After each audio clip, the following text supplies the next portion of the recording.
Hello, a croeso I podcasting is praxis. Fy enni yw David, and that's all the Welsh I'm going to attempt, because no, I shouldn't. I shouldn't do that anymore, actually. I did ask people to help me, and no one did, so fuck you, this is the price of that. My pronouns are he and him. Hi, I'm James. My pronouns are they and them, though I'm fascinated to hear what's coming up next. I'm Jamie. My pronouns are he and him. I'm Rob. Mine are he and him. And I'm Alistair. My pronouns are also he and him. And I've been caught like flat-footed here. Like I'm very confused. All I caught out of what David just said was uwu, and I think that's Shumai, I'm Becca Wilks. My pronouns are she and they. Shumai is hi in Welsh. Oh, see if I'd known that, I would have used that rather than hello. It sounds more fucking impressive than hello. Yeah, Shumai a croeso I podcasting is praxis. There you go. Yeah. There we go. We'll get it that in means the edit. hello It's and fine. welcome to. Aye. Yeah. I mean, basically, you know what the saying is. You know, when God closes the scotpol door, he opens the Welspol door. Yeah. I don't want to do regional politics anymore. I thought we were free of it, but then Rob said, let's do some Wales stuff. We never talk about Wales. Well, we And do, then I but said, only well, in the no, money-making can't sense. do that. Yeah, there's a reason we don't do that. It's because none of us fucking know anything. But thankfully, there's people like Becca who do. Although it's never stopped us before, has it, David? I don't know what you're talking about. We've got a subject matter expert on every single show. Yeah. Every one of them. All of them, Rob. Yeah, speaking of subject matter experts, I thought, no better place than to start an episode talking about Welsh politics than to first spend a little bit of time talking about London politics, because obviously this is the most important city in the world.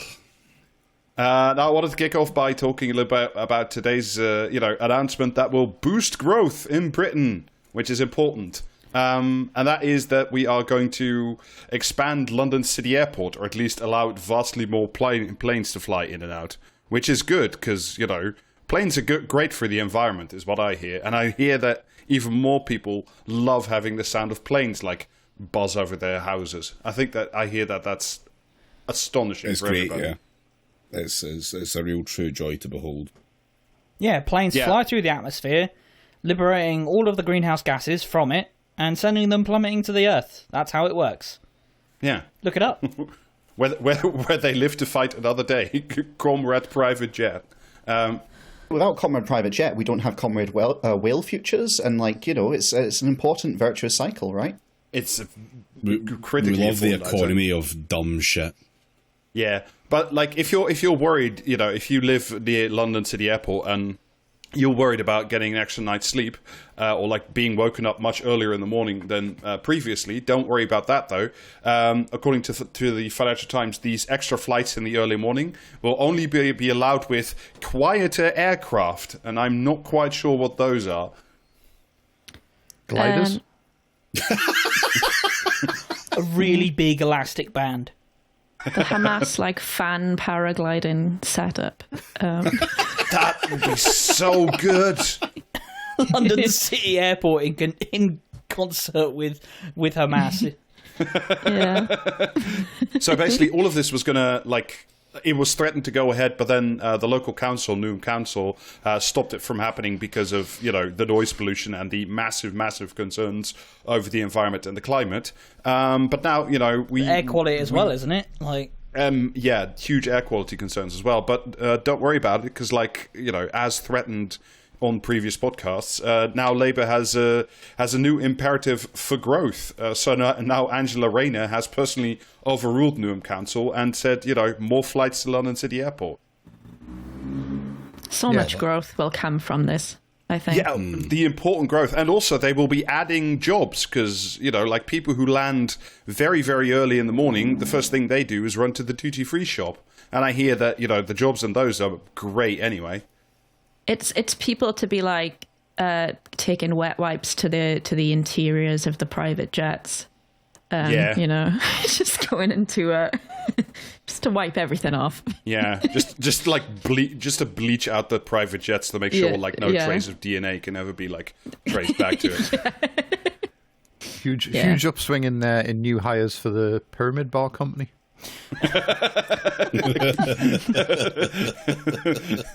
At long last. It's exciting for me for when I go on the flight radar website at like 1 a.m. because I can't sleep and just start clicking on like random planes, particularly the private jets, and trying to work out who might be on the private jet, which is something I do sometimes. One time it was the CEO of Walmart, because it had flown from like just some random town in the middle of America. I was like, there's nothing there. And then I Googled the town name and it was like, this is where the HQ of Walmart is. I was like, mystery solved. So this huge news for me, and sitting up at night looking at all of the extra private jet flights that'll be going into London City Airport. It's a shame, really, because as we know, most private, like millionaire type travel should be undertaken by yacht. Yeah, I know. Or ideally submarine, but like I'll settle for yachts. I assume all of the growth is just going to come from the like £5, 500ml bottles of water that they sell on the other side of the security. Yeah, a whole new industry of just like millions of people employed in Britain, just preparing the little water bottles, wiping the little water bottles down with bleach afterwards, like recycling the little water bottles. It's called the circular economy. Yeah. Actually, you can have like a whole posting squad as well. We could sign up, because there are loads of people who seem to be really mad that like the new generation of plastic bottles, you can't just like rip the caps off anymore, and that seems to be upsetting people. No, that genuinely is upsetting, and I hate it. Like, you've actually activated the beef. Yeah, another schism started on this episode. I'm a big enough boy to not lose the lid. I don't think you are, quite frankly, but fucking am. Check the blue bin. It's full of fucking ones that aren't attached and yet still have the fucking lids. Listen to David, he's telling the truth, no cap. Oh, fuck off. Fuck off. Delete that. Yeah. This episode's going to do numbers with 12-year-olds on TikTok. Hey, it's an exciting new demographic. Got to get them to communism when they're young, right? Yeah, that's it. Borrow your parents' credit card to sign up at patreon.com/. Yeah. Is this the premium, actually? I can't even remember if this is the premium or not. Who cares? Fuck it. Don't let that ruin the joke. Yeah. No. If you're listening to this illegally because like your uncle gives you the premium feed for free, stop freeloading, you little shit. Yeah, if your uncle works at Podcasting as Praxis, then you're a little shit. I mean, you're in the clear as long as you give us names. That's all we're saying.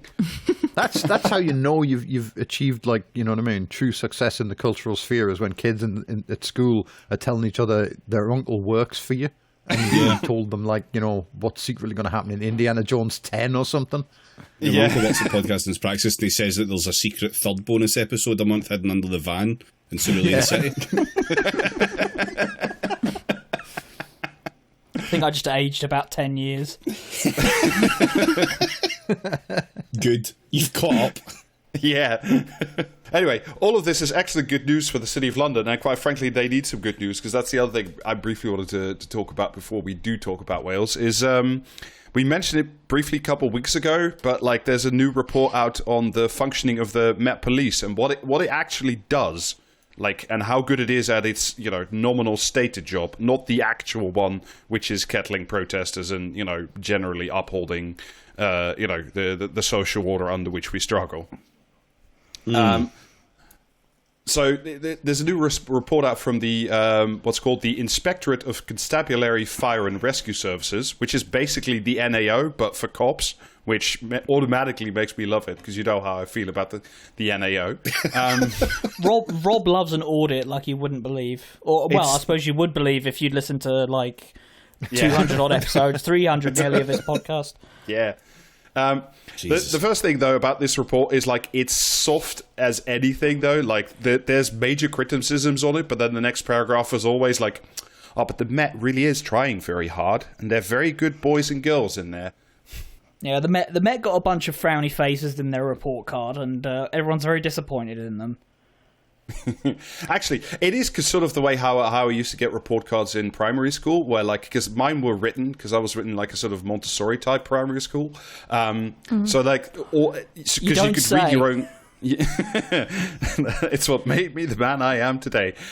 So like the little report cards were always like super friendly. Like it would all just say stuff like, "But he plays really nice outside," which was just code for like he is a raging little shithead in the classroom. So everybody would be like super happy on report day. They'd read it and be like, "Oh wow, I can show this to my parents," and like they'll be very happy with me. And then come the day after the parent-teacher meetings, and like half the kids would be incredibly subdued all of a sudden because it turned out that their report was not actually very good. Anyway, that's apart from that brief little glimpse.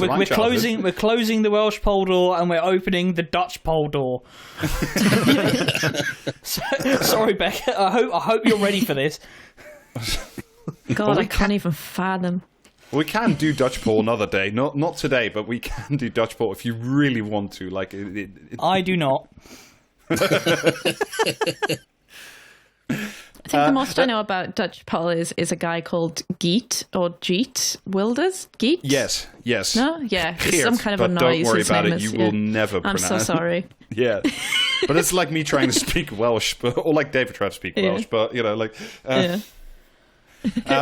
Some of us put an effort in, Rob. Thanks very much. I know, Becca wrote 10 pages of notes. Like, don't you try to show off.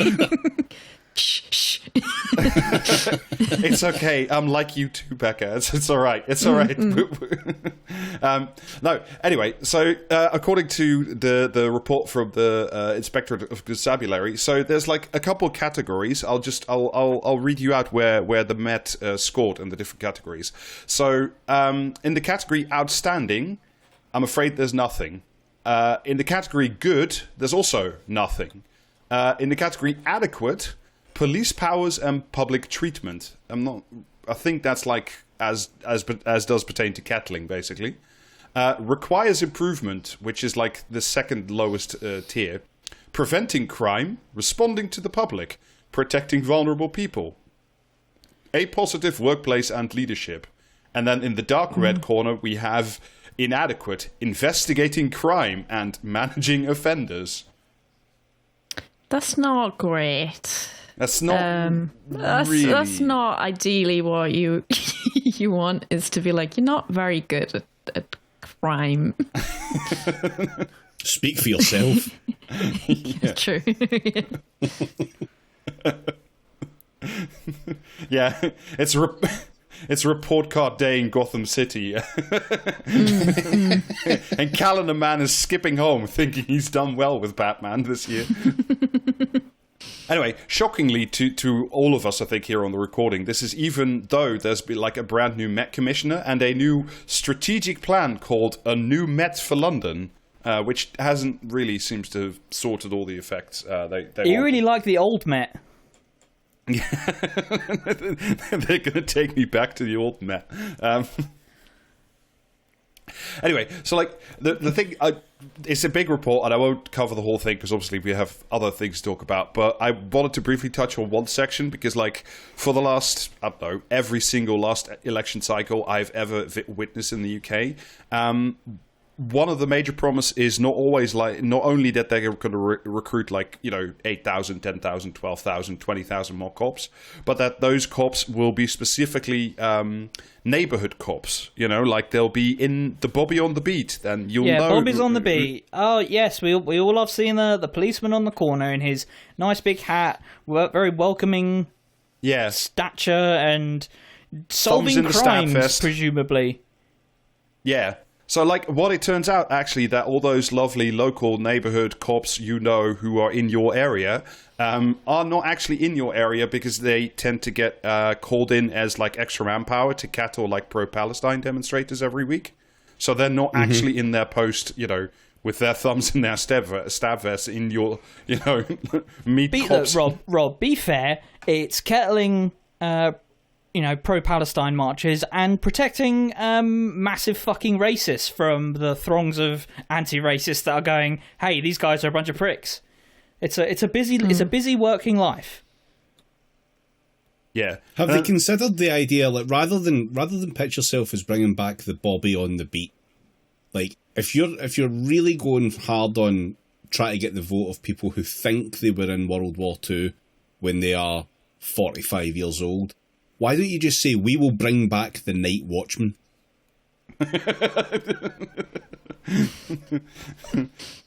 What, like a sort of a Captain Vimes kind of deal, you mean, or? Yeah, just a little guy that sits at the end of the street with a fucking with a little lantern. He sits in his little fucking pillbox, and if he hears a scream, he whistles. Like, there you go. That's a vote winner right there. I will take my consultancy fee now. Air raid wardens. They should bring those back. Yes, They would absolutely do numbers with the boomers. Yeah. Well, actually, like if we do like make London City Airport a haven for Hamas glider bombers, then we may actually need the air raid wardens again. Oh yeah, we can return with a V with the classic sound. It's what everyone wants. Return with a V3, if you will.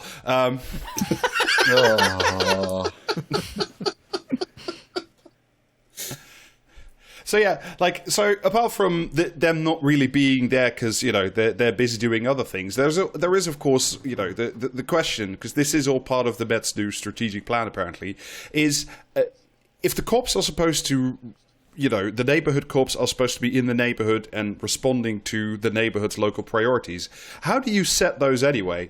And the report, amusingly, has an answer to that question.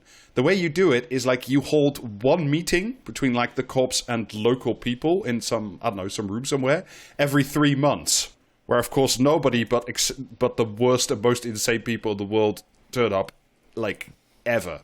I've sat in on one of those meetings sort of in Wales before. It was held on Zoom because of COVID at the time, and the quote here reads very familiar to me, where there's just like a bunch of police and then just like two strange people sitting in a room every time. Yeah, they have those up here, and there's a guy like locally who goes to all of them who has his own radar gun and a special note from the police saying he's allowed to go out and set up his own like speed awareness zone in the village. Oh, that's amazing. That's incredible. Wow. Is he allowed to fine as well? Is he like a sheriff's deputy? No, you get a letter if he clocks you speeding. You eventually get a letter from the police saying that, like, you know what I mean, the community speed watch clocked you doing 32 or something through the village. Yeah, the local grass will not stop sending us emails about you. Please stop. Yeah, please don't do it again. And like, I'm convinced they basically can't prosecute you for anything he clocks you at, because who the fuck is he? Do you know what I mean? Yeah. This is appeasement to stop that same man from doing like audits. Have you seen those like YouTube audits where like some guy with a camera will go on? This is what they're giving him to prevent that from happening. Just let him go out with his little radar gun and make people speed away, and he won't come around the station with a camera. How did Italy get their like elderly bored men to spend all of their spare time staring at construction sites with their hands behind their backs, and we get this a guy with a singular guy with a speed gun that sends you an annoying letter? Yeah. We should just send more. Is your solution basically to send more like old people to like a Barratt Homes building site to just sort of stare at it for a while? This is what Keir Starmer needs to get from Maloney. This is what he should be asking. Well,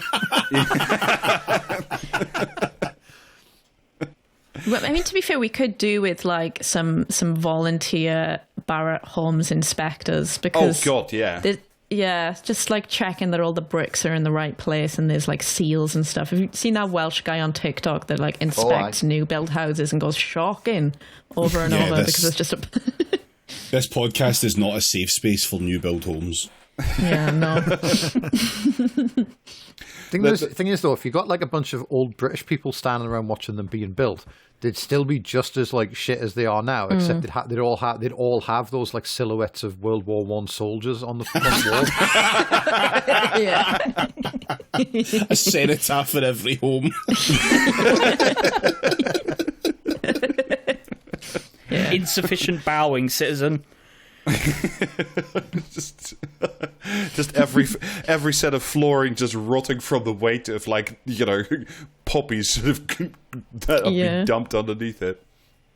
You require more memorial pylons. They'd all have, they're like the art installation they did in I think it was like the Tower of London, where it was all the red poppies leaking out of the metal windows. Ones, yeah. They would all just be like that. It would just be pouring out of the windows. My favorite poppy installation was the fucking Crystal Maze-esque prism that was filled with a fan with poppies on top of it. Yeah. Oh, hang on, I'm looking this up. And Prism poppies. And the clown shoes of respect.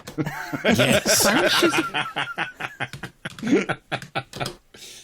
Oh, I'm not seeing the prism of poppies. Okay, this is something to investigate later, I think. Yeah. If you're not familiar with the clown shoes of respect, they sent a guy out at halftime at the football dressed as a poppy, but like the costume was like just ridiculous. He had like massive shoes for some reason. I don't know if like the poppy part was top heavy or something, but I'm looking this up too. I've actually found that. Here you go. I've put it in the guest channel. Can I just say, I deeply appreciate having another person with they pronoun and ADHD and a very loud keyboard on this podcast. I feel like I've got backup. I wondered whether you could hear the hammering of my just a touch. I'm so sorry. No, don't apologise. No retreat, no surrender. Yeah. Yeah, you have all our best traits, like massive pages. You have all our best I'll traits, deal like with it the same way I always deal with loud keyboards, which is I'll yell at James. Yeah. It's like you all have all our also, best James, traits. Like, you are from Glasgow. You're not allowed to say no surrender. Oh, actually, that's a good point. You might be right about that, David. Possibly right I think I'm about pretty it. sure I am.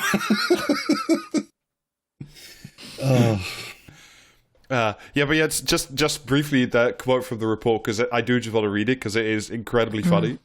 The force, the police force told us that attendance at ward panels is generally very low, and it isn't using any other methods to find out the views of the community to influence local decisions. A small number of people are therefore having a disproportionate influence over policing priorities. So that fucking Dewey Crow radar guy that you have in the village, Jamie, is just like actually making Met police like decisions in the ward.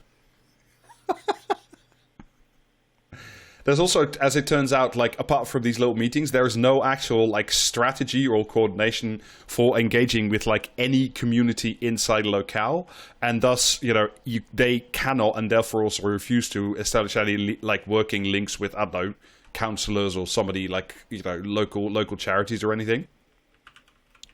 And even if you are like quote unquote lucky enough to have like a local neighborhood cop, again thumbs in stab vest, jaunty hat on, all that, when they leave, so like when they retire or when they get moved to a different area or something, they're not required in any way to like teach anyone or like tell anyone about like what life is like in the area, or they're not required to write it down.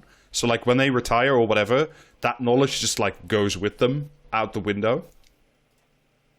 I assume they're forced to hand over their machine gun though. They did, however, this is one of my favorite bits. They did recruit what are known as neighborhood superintendents, 32 of them to be precise. But, quote the report, some of the new superintendents are unclear about their role. Yeah, lots of stuff. I was just surprised at how comparatively, I mean, I'm not suggesting the Met isn't terrible. I'm just like, I just looked up the last time I covered one of these reports for Welsh police forces, and I found two of them, one for South Wales and one for North Wales. And the Met police one, reading comparatively less dark. I got to say, like the one from North Wales was there was concern that they were using force against people in custody, particularly to forcibly remove clothes from detainees. It was difficult for North Wales to police show that when force is used in custody, it's necessary and proportionate. in some of the cases we saw on CCTV, it's our view that it wasn't. And they rarely gave justification for routinely removing detainees' clothing. It's very strange. And then South Wales Police, there was just the thing they had up for is they just kept recording missing person cases for children aged 14 to 17. They just kept recording them as a category, no apparent risk absent, which is when a child between 14 and 17 is judged through a combination of their own personal history and the circumstances surrounding their disappearance to not be at risk, and therefore their case is less urgent, resulting in a slower deployment of resources. The inspectorate found that 64% of missing children incidents in the South Wales Police Force area were categorised in this way, a rate 13 times higher than across England and Wales in total. Jesus. Yeah, very, very bleak. Sorry, I just... Yeah, that's cops. Yeah, I was looking up at this, it was from 2 years ago, wild. Can I interest you in a palate cleanser? I found the Poppy Crystal Maze. All right, oh, God, yes, please. I was going to say, before we do the palate cleanser, can I just do the palate worsener, which is a news article I saw yesterday. Apparently, a child is strip searched every 14 hours under police stop and search powers in England and Wales. Oh, yeah, the Home Office came out and defended that. The Home Office were like, actually, it's really important we have that shit. You've got no idea what we might find on a 12-year-old black child, which I think was a specific example that was given at one point by them, which was even more fucked up. So, yeah, good job, the Home Office. Yeah, that really keeps us safe, I think. Yeah, I'm glad we have the change that needs changing through Keir Starmer. Thank you. Thank you again, Keir. Well done. Thanks, sir. Thank you, sir. Jeez. Anyway, have a look at the Crystal Maze of Remembrance. Yes. Yeah. I'm baffled by this. It's so good. It's the little plaque at the bottom. We're saying thank you. We're saying thank you. There's a hole in it, in the glass, which leads me to believe you can stick your hand in it. Yeah. For a chance of fabulous prizes. It looks a little bit, it doesn't have the glove, it looks a little bit like, when you're working at a nuclear facility and there's you put your hands through the glass to just have a little feel. They're doing experiments on that soldier. Why do you think it looks like that? Yeah, really. That's really something. Turning the last living Tommy into a space marine at long last. It reminds me of a really bad Christmas tree we had in Cardiff a couple of years back. You know those business improvement districts that you have in certain council areas? It's where a bunch of business is grouped together to do council functions. And the one in Cardiff, one of their crowning achievements was a Christmas tree they put right outside the central train station, and it was just terrible. I'm posting the link in chat because I'm still frightened by Discord and I don't understand how to I just tried to put a picture in and it was a bunch of emotes from dev streams. It has however given me the search terms, which were Christmas tree Cardiff bad, which I enjoyed very much. Look, I know what I was seeking. It's the wild mother of Christmas trees. Is that tree made entirely of Ferrero Rocher? Yeah. Oh, that is another really bad tree we had. Yeah, they put it up. Everyone hated it because it's terrible, and it does look like a pile of Ferrero Rochers on a plinth. And the funniest thing for me was that I can't remember the exact measurements. Oh, there's a better picture of the Ferrero Rocher tree actually. I'm so sorry. I've completely derailed this. Hang in there. That's all right. No. This is. All right. You mistake us for a focused podcast. Essentially, we see a bird and the five of us just run after it. This is the ADHD thing. This is. Yeah, I told you. Well, I've accidentally opened up a photo of my nephew on Photoshop for some reason.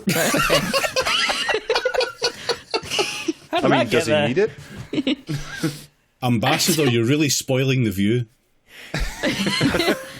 Yeah, so I've put up a better picture. If you see, it's got projected on the bottom and a dolly clown Merry Christmas. Really bad, Windows Microsoft Word art type style. That's delightful. My favourite detail about this Christmas tree actually was that they thought they thought it was... That's it. Here we go. Compared to a pile of Ferrero Rocher, the artificial tree caused outrage across Wales and was mercilessly mocked online. Apart from being 40 foot and not 40 metres, as promised, the £10,000 a year tree, imported from China, was also slammed for not being real or locally sourced. So everyone hated this tree, and it was immediately removed because I can't believe off Wish. I can't believe the tree's getting 10 grand a year. That's more than I'm paid. But the fact that they thought it was going to be 40 meters, isn't that like insanely big? 40 meters is really huge. It's bigger than a lot of buildings. I think I looked it up, and it's like it's not far off being the height of Christ the Redeemer in Brazil. That'd be awesome. Just to be fair, he's got a bit of a step up with that hill that he's on, so looks bigger than he is. Christ the Redeemer is 30 metres, so we would have been 10 metres bigger than Christ the Redeemer. Yeah, but what if, like, you get the tree of that size, but then you get a Christ the Redeemer, but, like, in an ambassador outfit, looking vaguely like Richard Gere, and you just put it next to it, and then the whole thing just makes sense. What they should have done is get a 30-foot Christ the Redeemer, put it next to the tree to make it look bigger.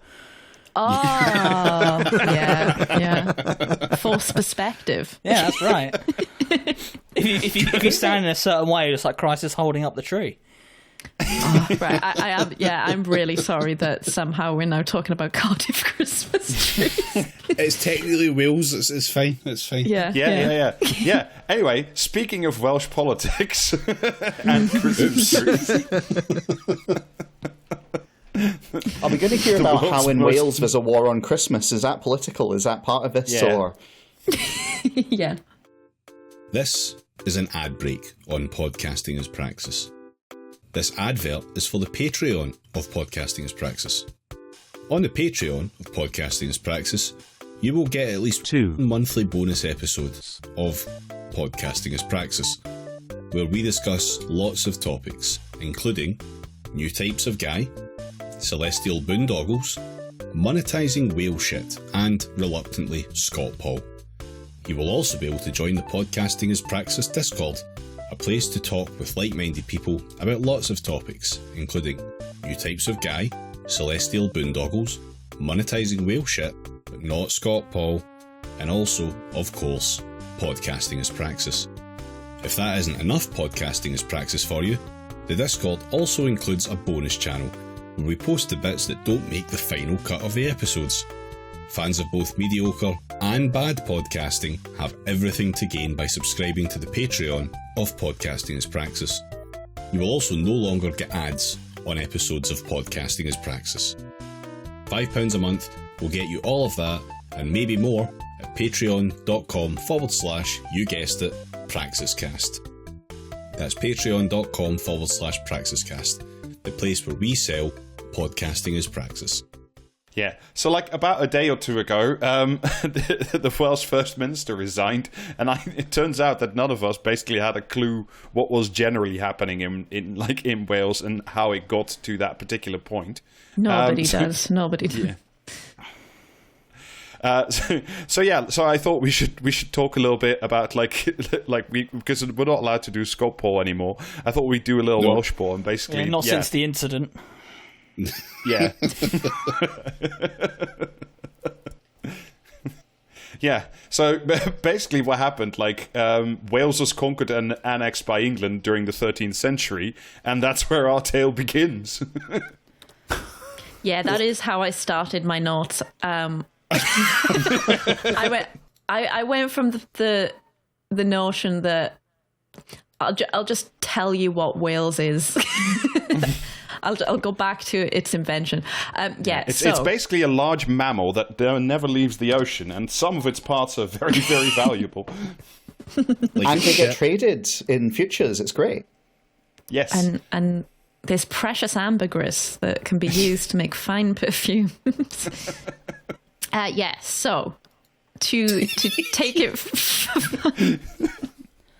I'm so sorry. Right, to take it from the start as some basic table setting as to what Wales is as a constituent nation of the UK and what its deal is now.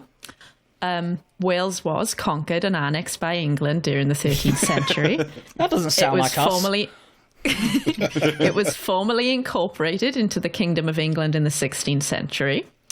Fast forwarding, up until around the millennium, Wales was governed largely through the Welsh office in the UK government. So all the decisions relating to specific stuff to do with Wales was like it was a cabinet secretary post in the UK government, which kind of lives on in the sort of Minister for Wales position that they've still got.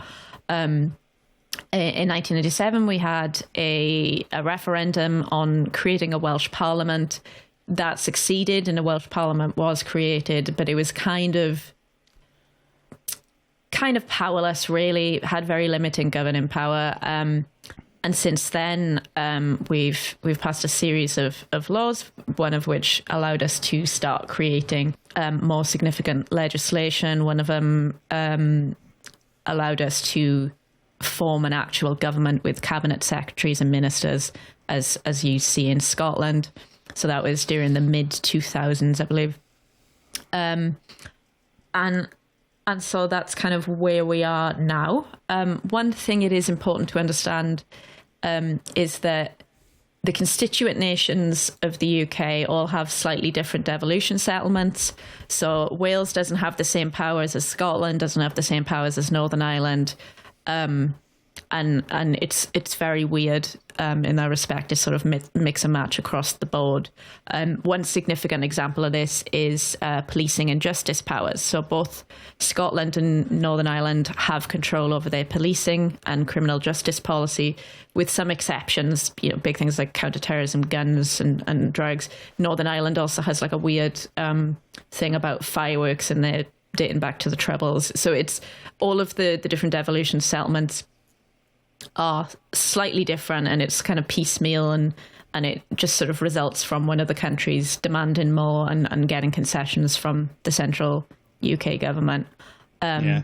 I mean, can I sort of ask a question at this point? Because like when I was reading up a little bit about all this, it struck me, and I know we'll get into like the more modern, you know, sort of addiction to labor that like Welsh politics in general has, but it just, you know, it strikes me as similar to Scotland in a way, is that like, I know they were created differently with like different levels of responsibility, but it's like it was that sort of Tony Blair thing of like Anne Gordon Brown thing of like you can have like home rule and some powers, but that's actually fine because like we're just going to kind of assume that for the rest of eternity we will basically always rule like Wales and always rule Scotland. So this will never, you know, present a problem ever again. The monkey's paw curls.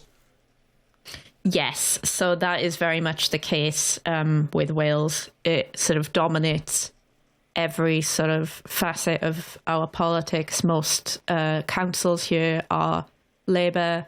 Most MPs here are Labour. We've got a Welsh government. We've had some blips where like they've gone into coalition. So in the mid-2000s, there was what was called the One Wales coalition between Labour and Plaid Cymru. And up until recently, there was a cooperation agreement in Mark Drakeford's government with Plaid Cymru, but Plaid is very much only ever the junior party, and they're sort of kicked to the curb, kind of whenever really, and that sort of means a couple of things. It does mean that there is always this. There's always this assumption that Labour is always going to be in power in Wales, and that also means that there's always this kind of strategy Welsh Labour has when it runs into problems where they talk about like, well, the problem is Westminster. As soon as we get a Labour government in Westminster, everything will be fine. And they fell really into that holding pattern over the past decade or so, and I am interested to see how they react to suddenly not having that line to pull out anymore. It was the last Tory government that was their fault. They'll do the same shit that the fucking Westminster mob are doing. Yeah, so for years and years we've had all sorts, because the Labour government in Wales very much likes to style itself as radical without doing anything radical. They will use they're a lot. It's a lot less. It's great to be in power for like 20 odd years and still be radical. Mm-hmm. Yeah, we're not opening the scotpol door, but I am sensing some familiar smells. I am vibrating with SNP criticism right now, but I'm saving it. But yeah, it's given the sort of history of Labour in Wales, there is this sort of they're less timid to call themselves socialists, for example. They're less timid to actually reference, bits of socialist history during the COVID pandemic. Mark Drucker put a video, he was talking about bread and roses and stuff. They do very much use the kind of trappings of Labour's more radical history to kind of bolster them up. And then they always have that sort of that thing to fall back on. Well, it's like, oh, we would love to raise NHS pay, but above inflation and things like that, but we simply don't have the money. You'd have to take your concerns to Westminster. I mean, and that when you compare the the political giants, if you will, that of Labour that have emerged from, say, compared to Wales, compared to, say, Scotland, you've got Nye Bevan versus Alistair Campbell, Tony Blair, Gordon Brown. We are not forgetting about the Kinnock seal. Do not do that. Yeah.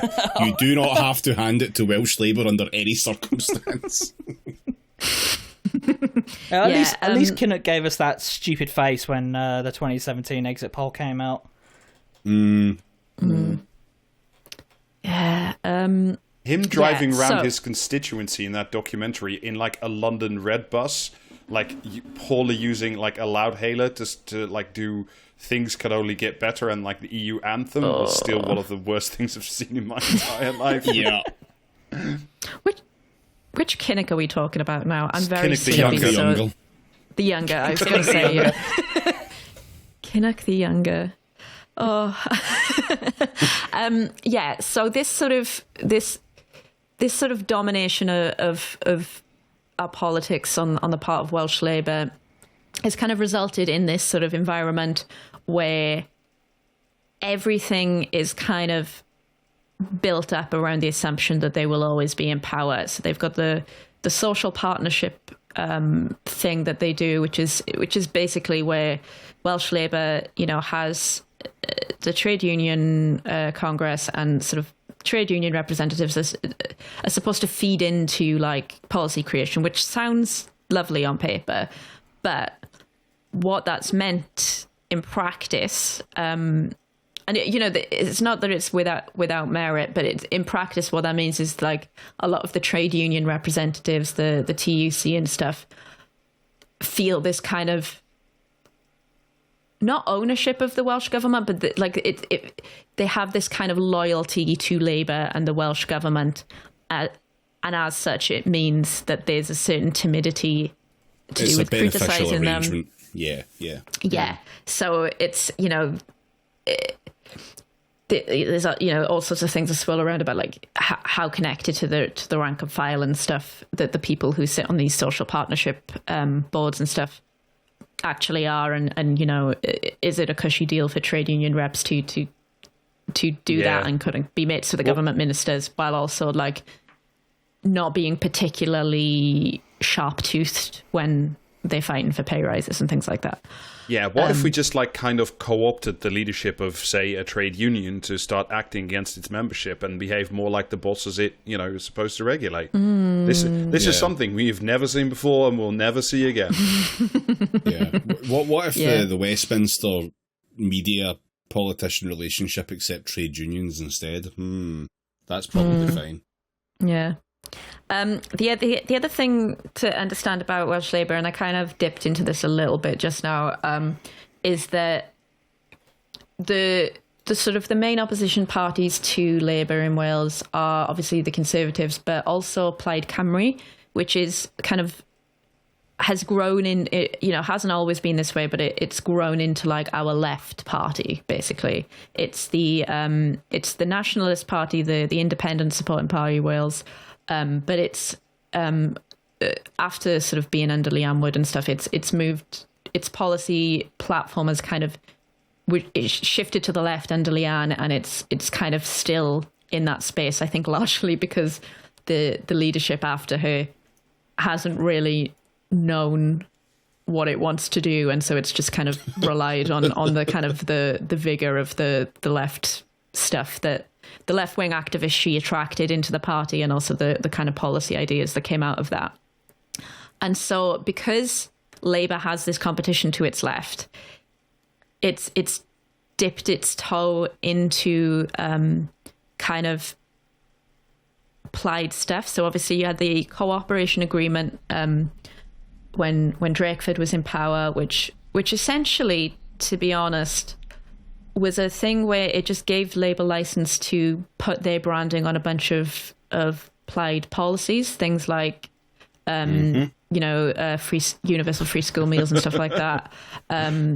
Sorry, I could just hear David vibrating like all the way over here. It's incredible. Yeah. You can take the boy out of the scotpol, but you can't take the scotpol out of the boy. I've tried.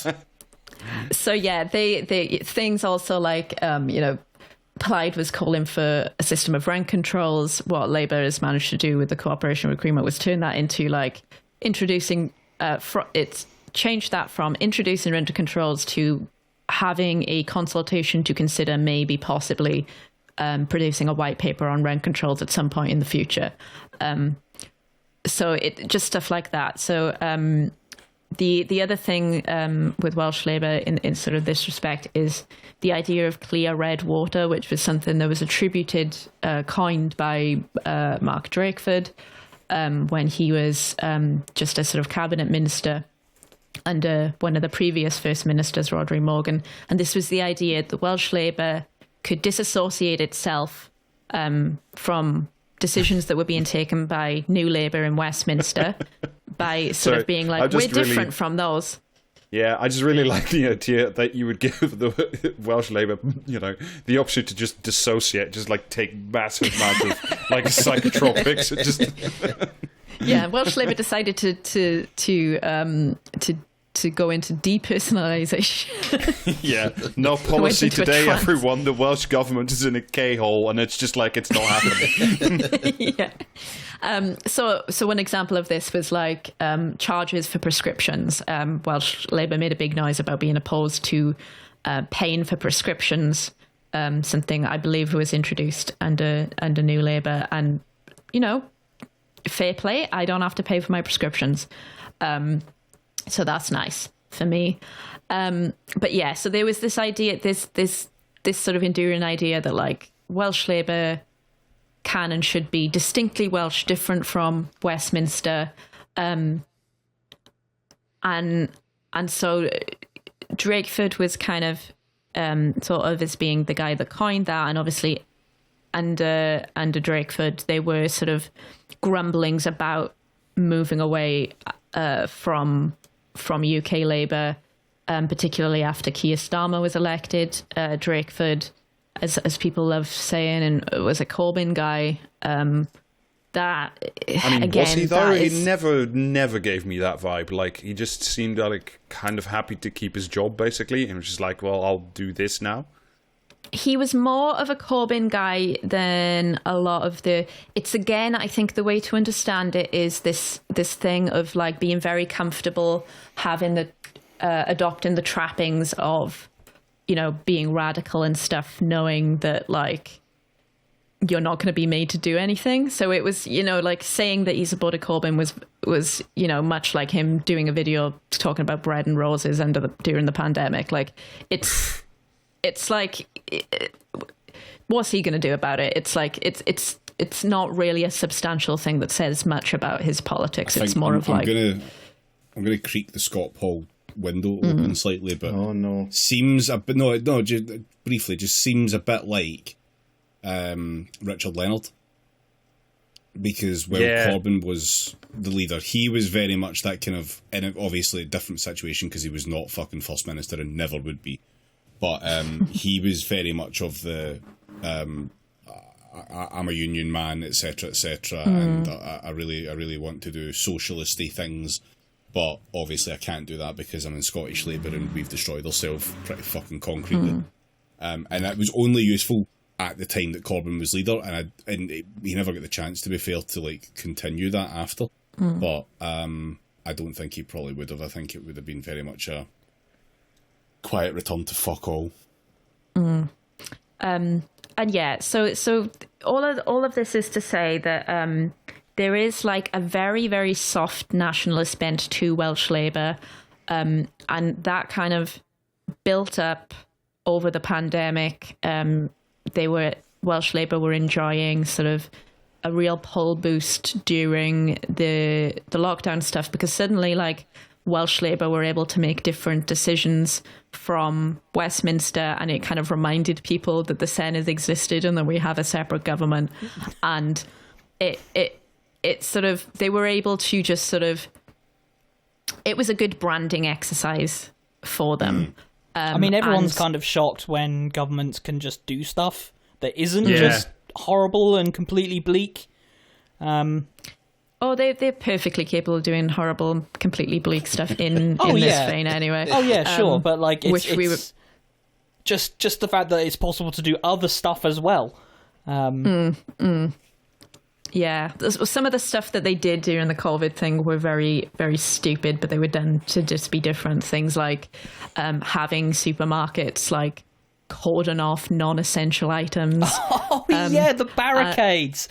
We love a barricade in a supermarket. Not allowed to buy chocolate in a supermarket because the Welsh government says so, I guess. Yeah, very odd. Yeah, there's no chocolate in Welsh Bartertown. Yeah. So yeah, just before sort of going into the 2021 election, which is when we last had our Senedd election, there was this sort of to kind of bolster this sort of boost that they'd had over the pandemic. It was, stuff like, we're going to argue for powers over policing and justice. Finally, we're going to, argue for more powers, more autonomy from Westminster. And that was kind of the vibe going into that election. They had a really good election in 2021, and so all of this stuff, about like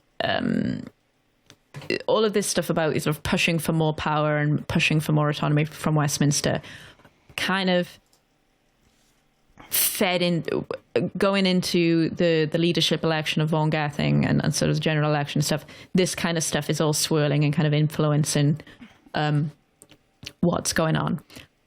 I'm very aware that we've been going for a while, and I'm so sorry that I've got so many notes. Right. I'm going to try and speed through them as best I can. Genuinely why what are the many reasons why we wanted to have you on, because this is like, I mean, it's also because the reporting from outside Wales on stuff in Wales is so shit that like I had a look at just like the Financial Times covering just Wales, and it was just there was a bit about getting like obviously being removed, but like that was about it for like 3 months, and then there was a piece like, it's usually if they reference Wales, it's like England and Wales are doing Dancing Monkey gets sacked.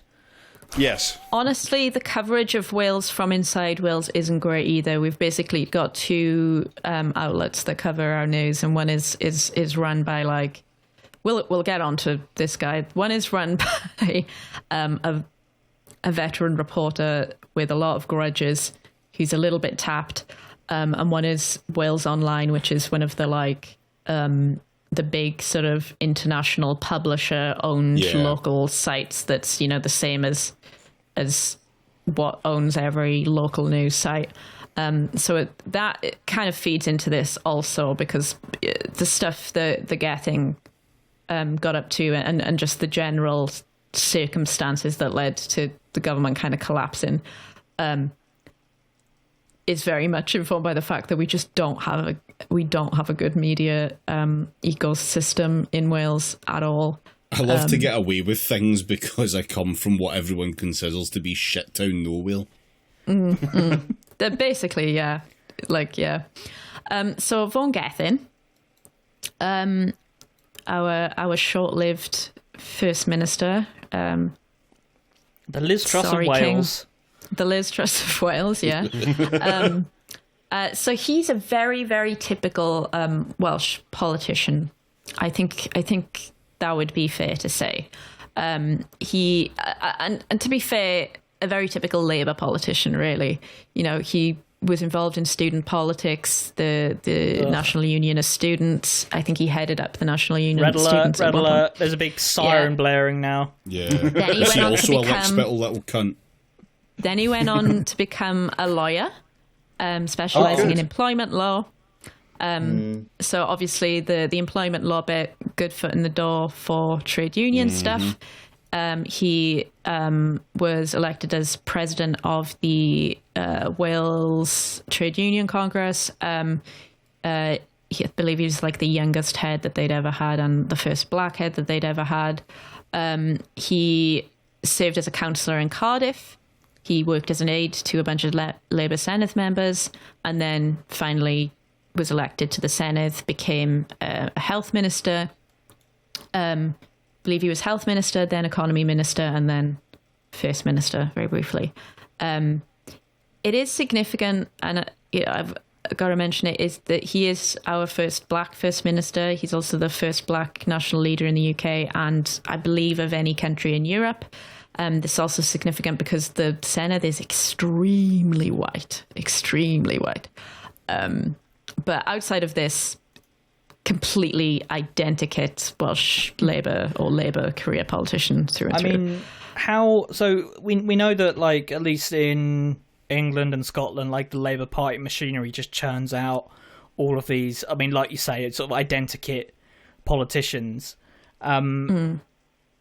Would he? I mean, because, you know, in England and Scotland, like, it is pretty much white men that end up getting the top jobs. Is that something that he's like had to sort of overcome, or is it just this guy's got the right politics, in he goes, as it is sort of is in the UK? I'm sure it's a little bit of column A and column B. Like, I have absolutely no problem believing that, like, the reason that we've never had I don't even know if we've had black cabinet ministers in Wales before. Obviously, our sort of Welsh government with, like, cabinet secretaries and stuff is very young anyway. We've only had it a few years, but yeah, I absolutely believe that he probably has faced those kinds of barriers.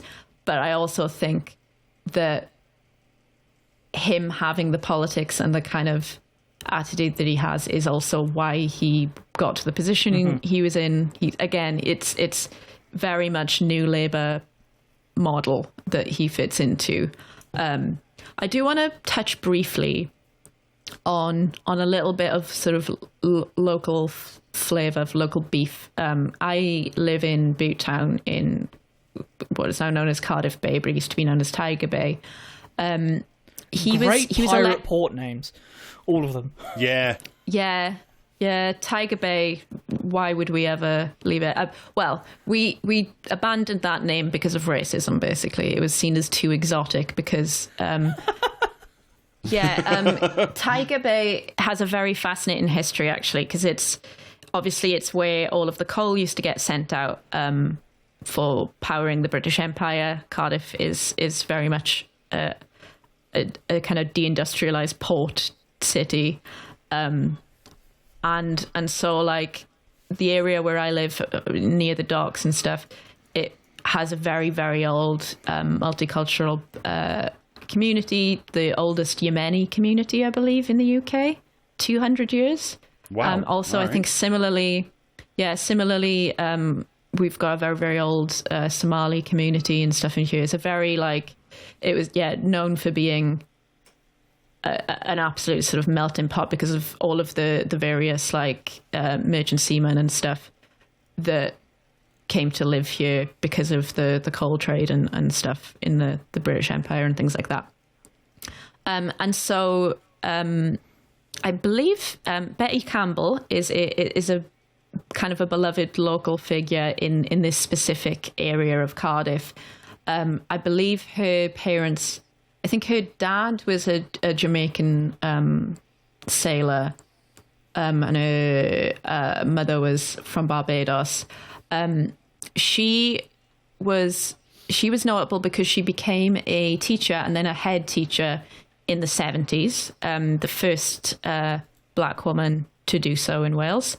And she had been quite radical in sort of her teaching approach, educating kids about apartheid South Africa in the 70s, when then in the 80s, when it was something that the UK government was just very committed to not doing anything about.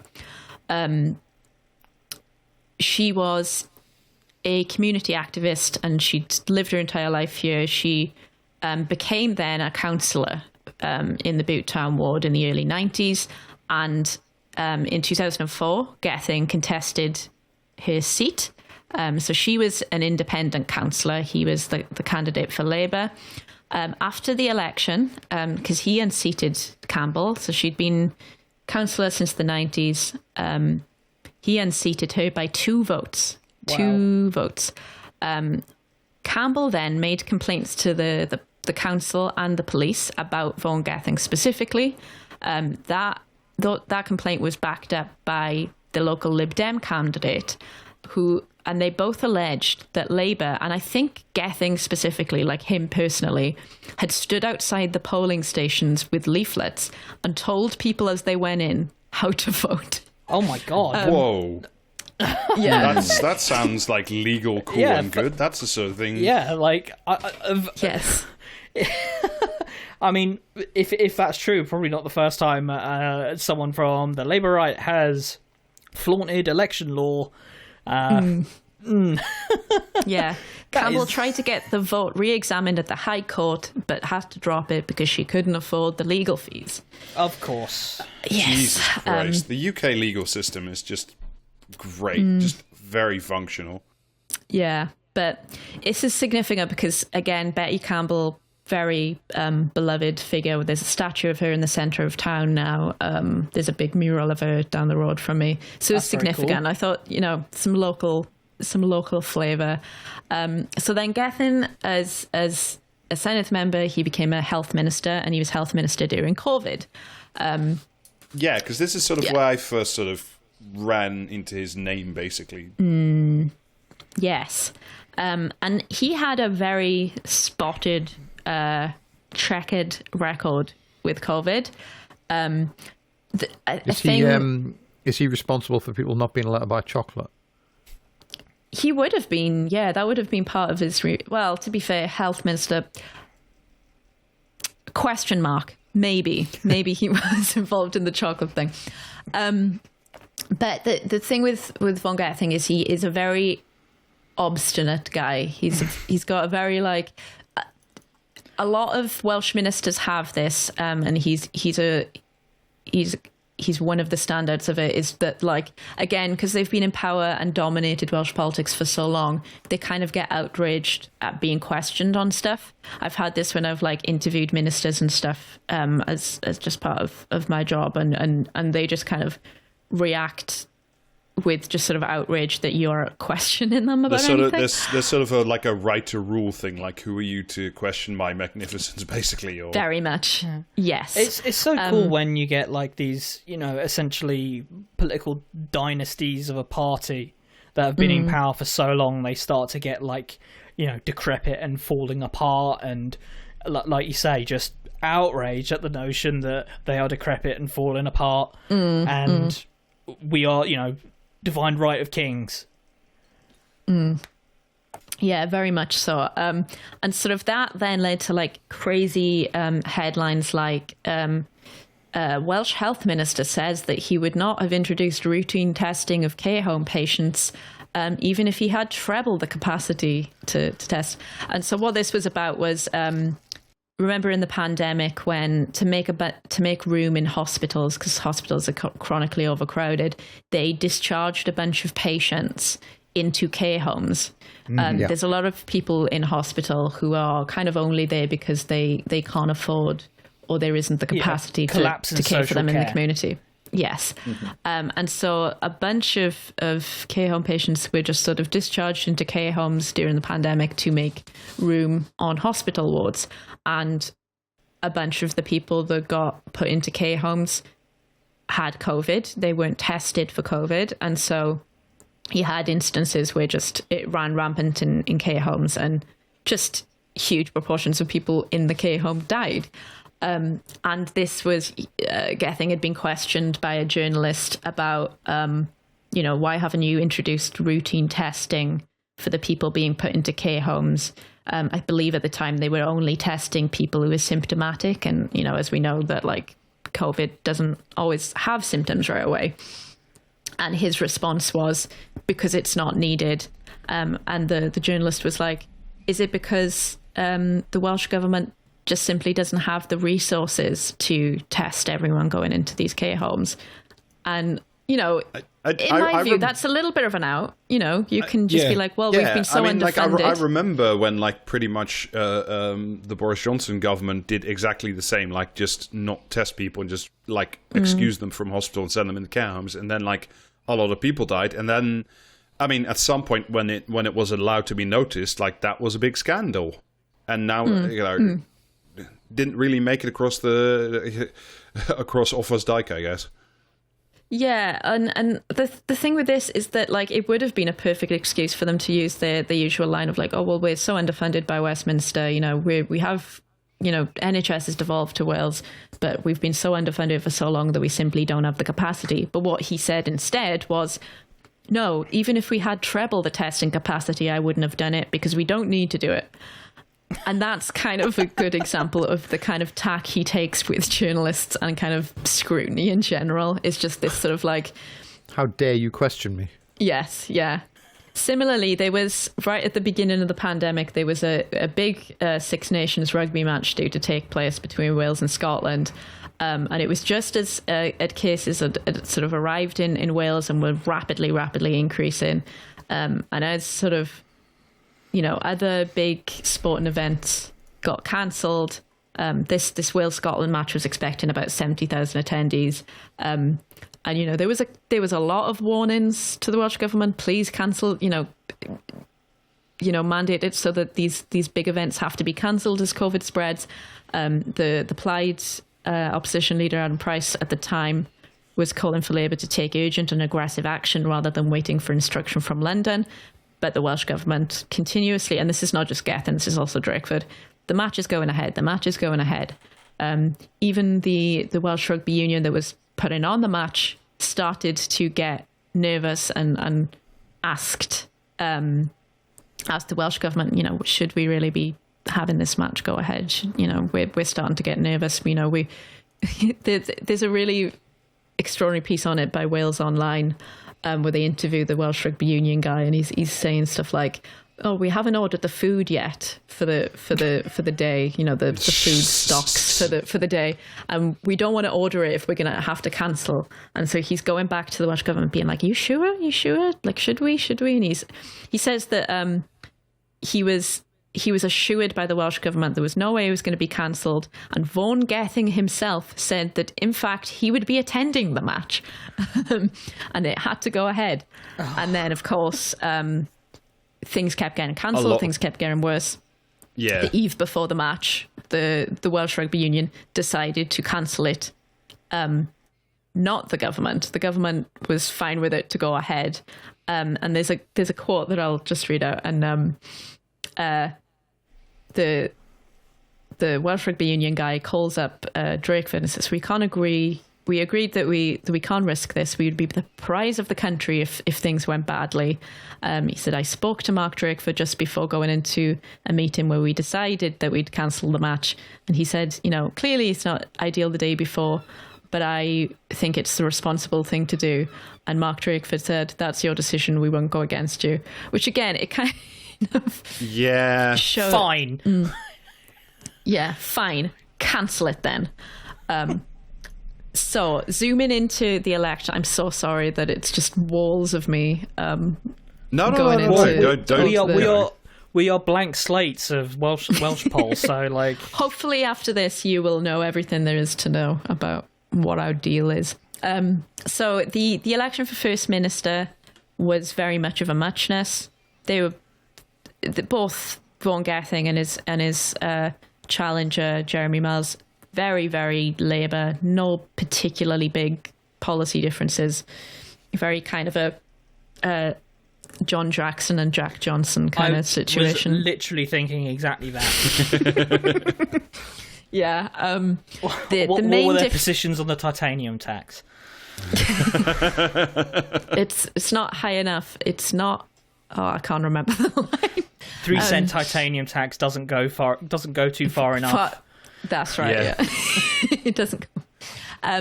So from speaking to people who are much more in the Labour sphere, the kind of the vibe on the ground was the only real difference between the two was that Gething was considered a way more Starmer-friendly candidate, someone way more in the New Labour vein, and someone way less likely to kick up a fuss about, the clear red water shit, the new devolved powers.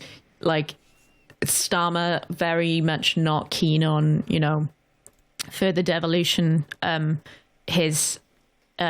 Welsh secretary in Starmer's Labour has... Joe Stevens, God, I couldn't think of her name then, has kind of dismissed the idea of further devolving things as like tinkering around with bureaucracy, which is obviously not what it would mean. But what a weird position to take for the Labour Party that's centralised at pretty much every institution within the party itself, and probably soon the government. Yeah, so Gething was kind of the Starmer preferred candidate, I think. And just to kind of give you an essence of the flavour of Gething's politics, like he lists Neil Kinnock as like his political hero. Jesus Christ. Hero!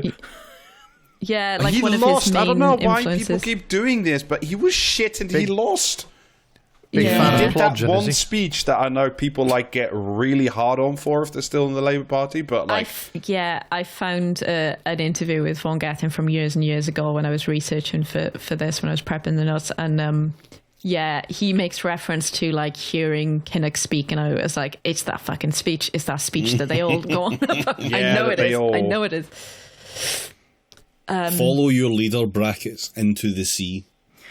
God, I just had a memory of when I was in journalism school a couple of years ago, like one of the lecturers like sending us a YouTube link of that speech and being like, you should all listen to this. It's amazing. Incredible. I love to unlock an old trauma on the podcast I'm recording. It's all coming back. Gething, not a Corbyn guy at all, and in fact was an Owen Smith challenge campaign guy. What a fucking loser! Oh my god! So, it's like I don't even like particularly minded when people were campaigning against Corbyn. I'm like, that's fair dues inside a party, like whatever. But like, you look at Owen Smith, the guy who wants to get around the table with ISIS. That guy.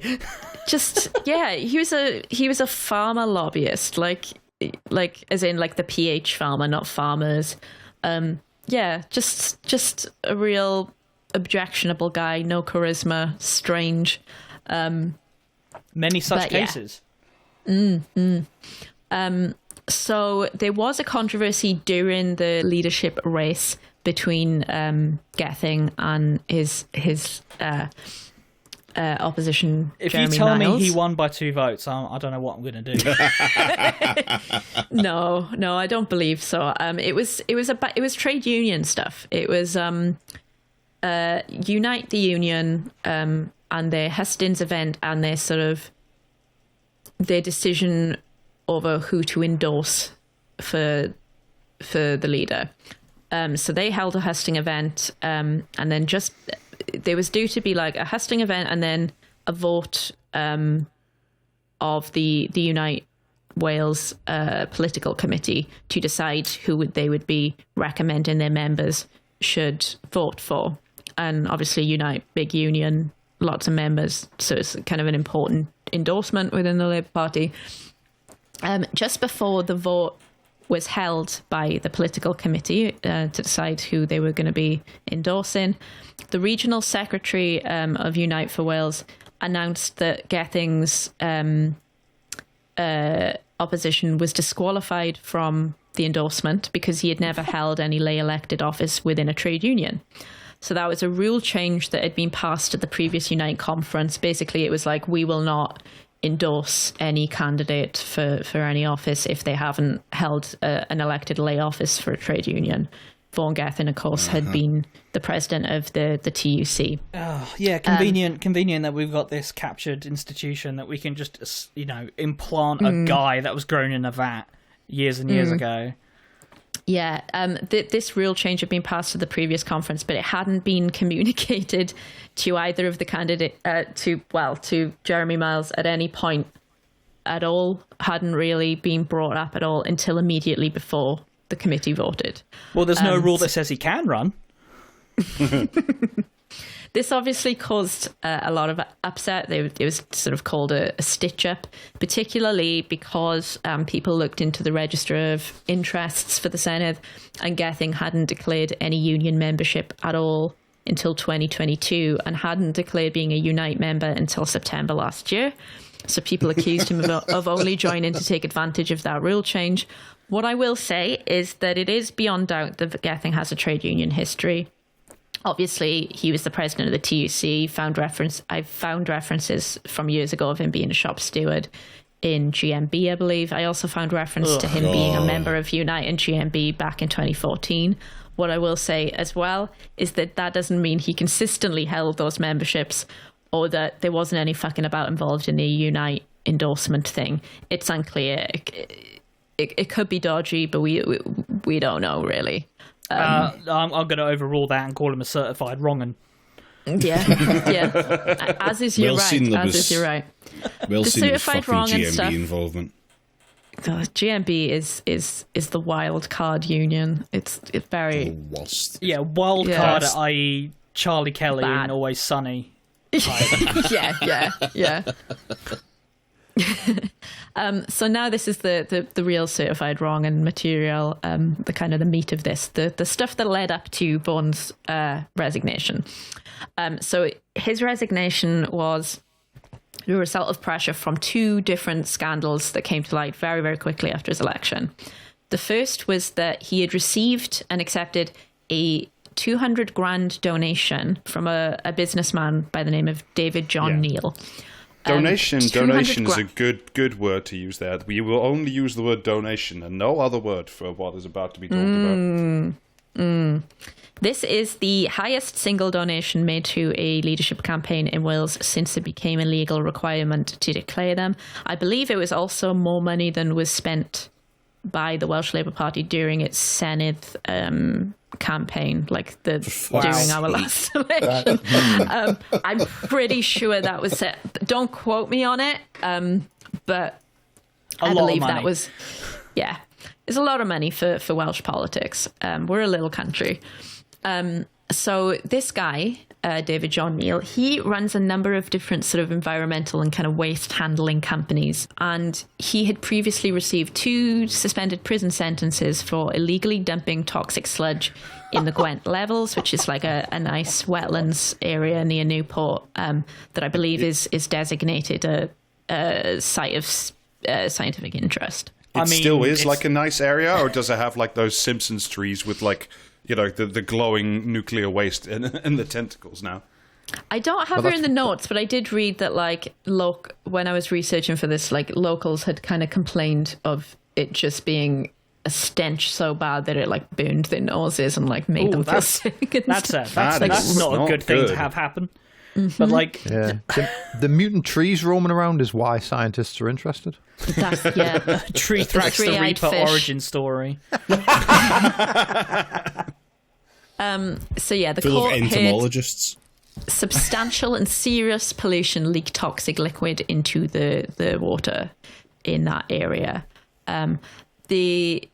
Another company run by the same guy, Atlantic Recycling, was fined 300 grand in February this year for health and safety breaches after one of its workers, 59-year-old Anthony Bilton, was crushed by a shovel loader on its work site. They were found to have just had like inadequate sort of risk assessments and just sort of very little sort of precautions in place for work taking place on the work site. Another of this same guy's firms received a loan from the Welsh Government's Wales Development Bank, which is like a fund they have to invest in startups and small businesses and all the rest of it. And he received a loan from the Development Bank during the time that Gething was Economy Minister.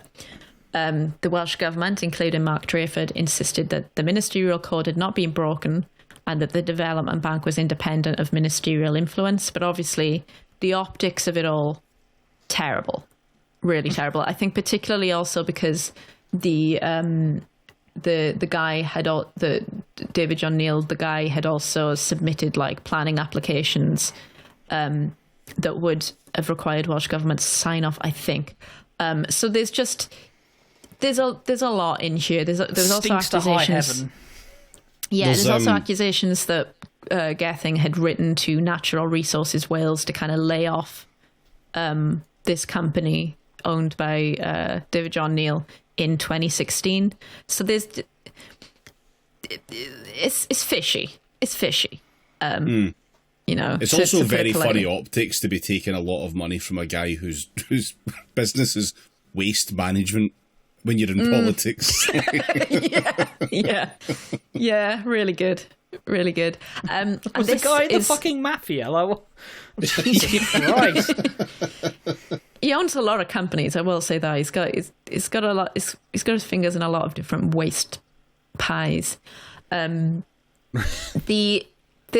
This all isn't helped by the fact that Gething also received £21,000 in donations during his previous leadership bid in 2018 from a company that had bought the Coal Exchange, which is a historic building in Gething's constituency just down the road from me.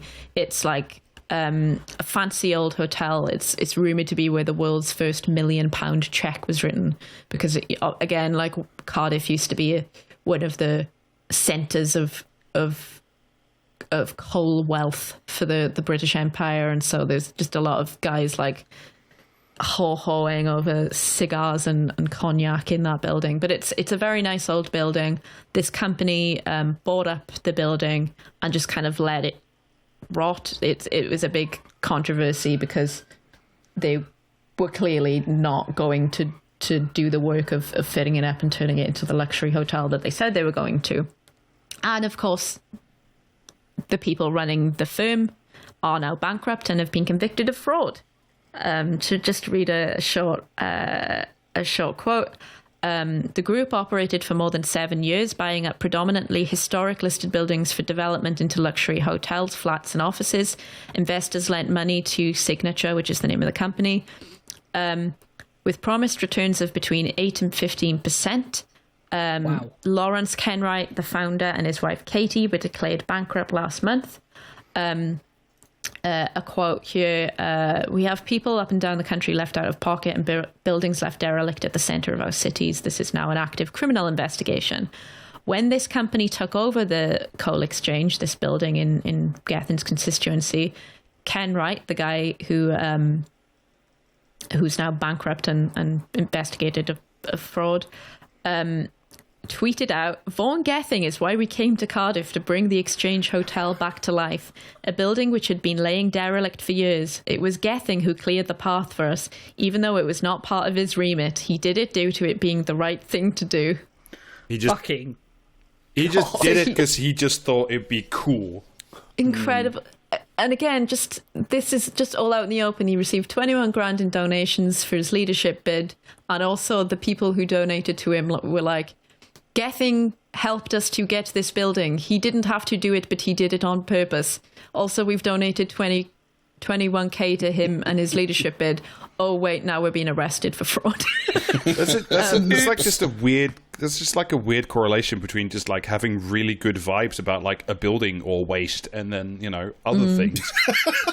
I mean, it's another in a long list, but like just the small stakes, like, you know, in America, if you take money from people or organizations, it usually runs 7 figures or something like it, or you get like a fleet of F-35s or some shit out of it. Yeah, but you get a fucking nuclear power plant out of it. Yeah, it's like that fucking New Jersey senator that was just like done in for corruption, and like the people who were bribing him were giving him like literal gold bars. Like that's the kind that's just styling, you know, like yeah. It's a different league. It's a different ball game over there. We're doing chump change in this. We always do. Like, oh, you buy Wedge Street and a fucking ticket to a football match, and then trans people don't have healthcare anymore. Cool. I will say, to be fair, British politicians getting bribed with gold bars, but it's like the biscuits. yeah. To be fair, you know, Wales much smaller and much less wealthy than the UK. So, like, you know, Westminster politicians have been bought for a lot less than 200k. So, you know, we are aiming up. We are aiming up. Punching above your weight. We've got our eyes on the stars. So, like, if you subscribe to us on patreon.com/praxiscast, if enough of you do, we will bend the nation of Wales to our will. Through legal means. Very legal means. Within the ministerial code.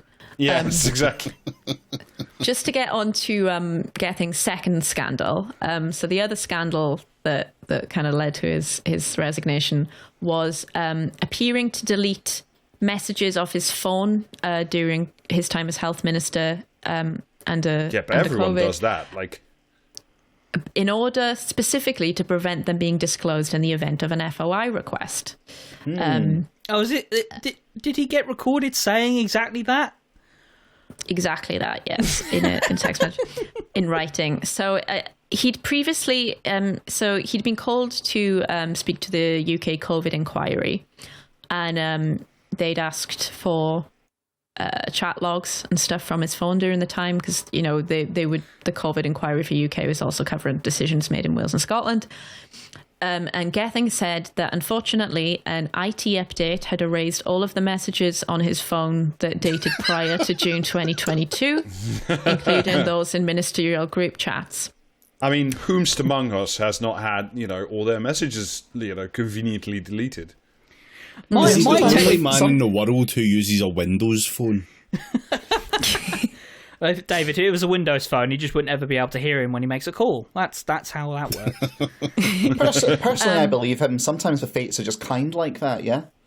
Yeah, really, really kind, very specific and kind. And then shortly after that statement that he submitted to the COVID inquiry, a leaked chat log appeared. Was leaked to a website called nation.camry. We'll get onto them in a sec. It appeared to show a message from Gething, and the message said, "I'm deleting the messages in this group. They can be captured in a Freedom of Information request, and I think we're all in the right place." So the choice is being made. Just sort of saying it. Absolute criminal mastermind hours. Yeah. There were also allegations that he had activated the disappearing messages function in some chats. An allegation that he denies. Was he governing via Snapchat? What the fuck is going on? I just love the idea of like just having a group chat that's just like, can everybody remember, please, to delete your crimes.txt as and when they appear.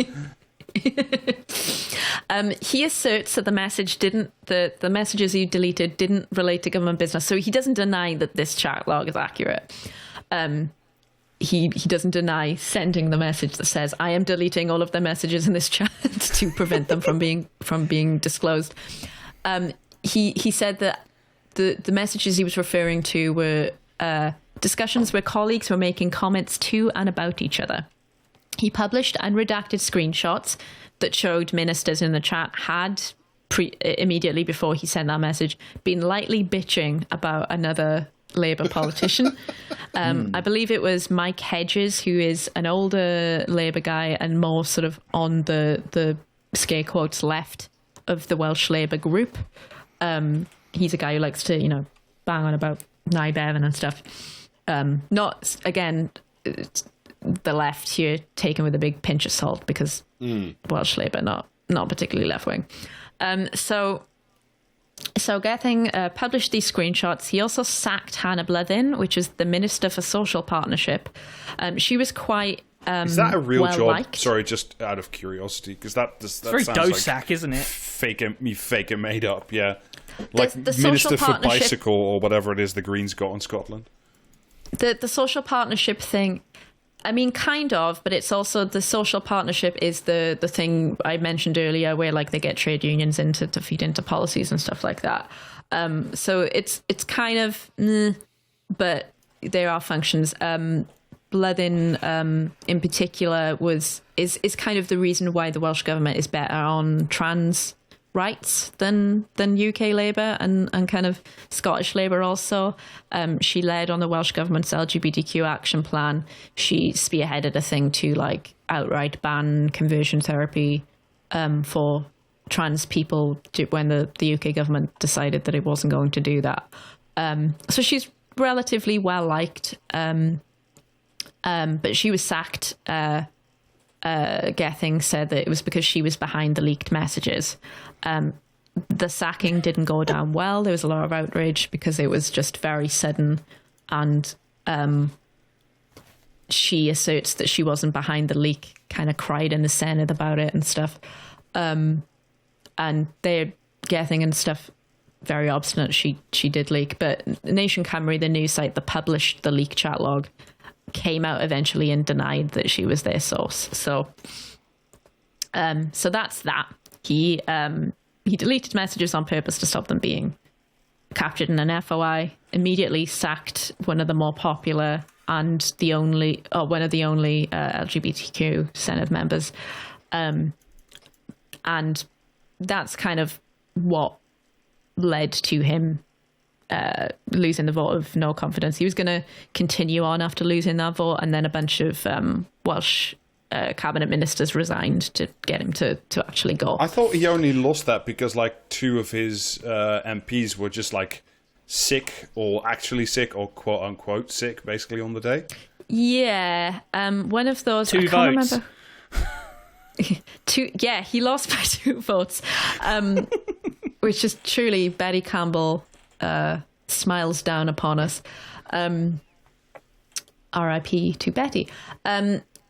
Yes, so one of the members was Lee Waters, the Running Sick. He was also one of the ones that had called for him to go and had kind of criticised Gething. I believe he was like a supporter of Gething's opponent in the leadership race. So sick, but maybe with scare quotes around it. Sick of Gething, right? Yeah. So Gething, after he, I don't know whether it was after he resigned or in the build up to, he started, there was this line that came out that that the reason he was being hounded in the way that he was down to racism. That it was just this rejection of having a black first minister.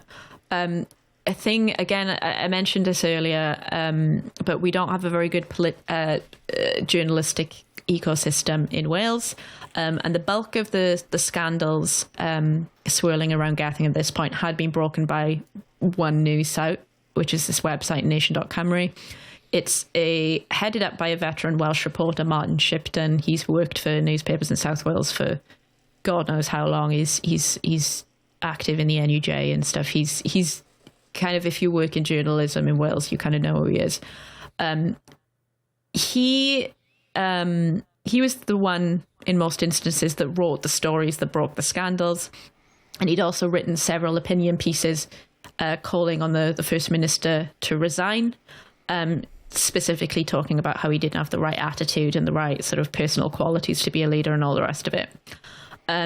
So Welsh Labour's BAME committee in the build-up to Gething's resignation had released a statement saying that the treatment of Vaughan Gething has gone well beyond what one can reasonably call fair scrutiny, that it's crossed a line between fair examination and racially influenced attitudes and judgments.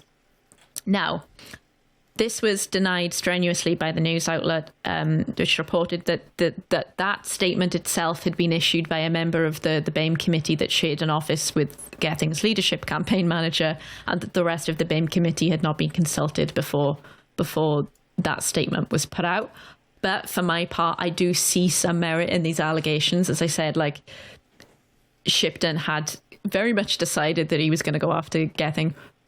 Rightly, the scandals right before were significant. Sort of. Yeah, there were. Reasons. Yes. It doesn't help that Martin Shipton has not previously covered himself in glory with respect to sort of anti-racism movements and stuff. Back in 2020, he was dropped from judging a Welsh Literature Prize because he had branded the wave of BLM protests across the UK following the killing of George Floyd as deluded, politically naive, and virtue signalling. Oh boy! He defended his comments on the basis that COVID had killed more people than the Minneapolis police, and said that his comments, merely. Is he sure about that? Yeah. Per capita, saying that his comments merely demonstrated that his membership of the awkward squad by taking on some woke groupthink dogmatists. At the time, he was backed up by the usual sort of right-wing reactionary units, Spiked, the Free Speech Union, the Spectator, and so on. And as far as I know, he did nothing to distance himself from those outlets when they jumped to his defence. And since taking over the news website Nation Cymru, where all these scandals were broken, he has made it very friendly towards anti-trans TERF bigots. He's made some very explicitly anti-trans comments himself. And his reporting, it's not untouched by this sort of reactionary flavour to his attitude. Even while researching for these notes, I read a story of his completely unrelated to Gething that concerned the sacking of Amgueddfa Cymru, the National Museum of Wales, the sacking of one of their employees, who's a young black woman who'd complained of bullying, and his reporting in that, demonstrated an alarmingly poor understanding of how workplace and structural racism works. And his rebuttals against the racism accusations by Gething was also deeply obnoxious. He said he did an opinion piece kind of refuting the idea that his coverage was, racially motivated by centering it around a Martin Luther King quote, being like, I judge people by the content of their character, not the color of their skin. Yeah. So it's not great that he was the messenger on these scandals. It's very much speaks to the poverty of good journalism in Wales, that we're kind of relying on this one guy who is very kind of obnoxious and unwilling to evolve any of his attitudes or his reporting style, which has kind of a tabloidy flavour to it. But again, none of that changes the substance of the accusations. The reporting was accurate. It was backed up by other outlets. Gething did do these things, and so it was right for him to resign. It's just a big thing in Wales that we just have so little space for good journalism in Wales, that we're relying on this one kind of crank website. If the Express broke a scandal by involving Keir Starmer, sort of thing. Yeah. Or not as far as if Guido Fawkes broke a genuine scandal, but not massively far away from that. It's a news website that does decent journalism sometimes, but it has a very reactionary flavour to it, and it is, saturates a lot of their reporting sometimes. So Gething goes, and then there's a bit of a lull where we don't have a First Minister, and everyone's kind of panicking behind the scenes. And what we've got now is a new First Minister, Eluned Morgan, who's also been given a deputy First Minister, Iwanka Davies. I have heard on the grapevine of people that are more sort of Labour, in the Labour sphere, that the reason that there is a deputy First Minister is because they don't not that they don't trust Eluned, but they don't think she's particularly charismatic or reassuring as a leadership presence. She also had a thing where she was like done for speeding and stuff previously. So she's been given like kind of a hype man, like a kind of a backup guy to go on the news and be a bit more palatable. Does he have his own radar gun? more international leaders should have MCs like that. Yes. Yeah, there's one thing drum and bass has taught us. Yeah, the critical skills of being a first minister, b-boying, MCing. It's the speeding thing I've just looked up because I realised I hadn't looked into that and I should have. She was banned for driving for repeatedly speeding. She was banned from driving for 6 months and fined £800 in March after she was caught speeding 4 times. 4 times before getting a ban. It must have been 4 times in a short space, like 2019, September 2019, June 2020, April 2021, and then June 2021. Yeah, absolutely fuck that then, because what you got to do is space them out and always go to the speed awareness course they offer you in between. Yeah. Podcasting is praxis, also your home for practical tips on how to survive in the modern world. Yeah, just spread out your speeding and get a hype man. Yeah, to be fair, the speeding thing probably makes her more relatable, if anything, like to a lot of people. It depends. It depends how fast she was going, really. I would love to know that. I couldn't see anything then. If she was doing 80 through the gates of a school or something, then probably not that relatable. Yeah, true. I did say actually she was on the A4 something or other. I just had this up. I'm so sorry. Right. I'll go back to my notes because I don't need to dwell on that. Elena Morgan is a former MEP. She, I believe she went straight into being an MEP. Then she was granted a life peerage by the coalition government in 2010 for her work on low carbon energy in the European Parliament. Then she became an MS. She unsuccessfully ran for leadership of Welsh Labour in 2018. She served as health minister from 2021, taking over from Vaughan Gething when he moved to the economy brief. And she's been health minister up until her selection as first minister. Her time as health minister, like Vaughan Gething, was very spotty. She was very obstinate over strike actions by health unions in that sort of strike wave we had over the past couple of years. She was offering pay rises well below inflation, like 3%. And sort of when unions refused to accept that, she was offering like one-off payments to workers. You know, if my mother is a nurse, she got like a couple of £100 as one of the one-off payments. Cool. And that was kind of to deter striking action and to deter demands for actual pay rises. The refrain was always the same as Welsh Government always does. There's no money. The Welsh Government cannot afford a livable wage increase without further funding from Westminster. It's a specific occasion I remember when I was working full-time in journalism in 2021. So there was a debate in the Senate because she had proposed giving healthcare workers a 2% pay rise at a time when inflation was at about 11%. So it was a significant pay cut. Plaid had introduced a motion at the Senate to raise the pay increase, and Elena Morgan talked about the magic money tree. Oh, for fuck's sake.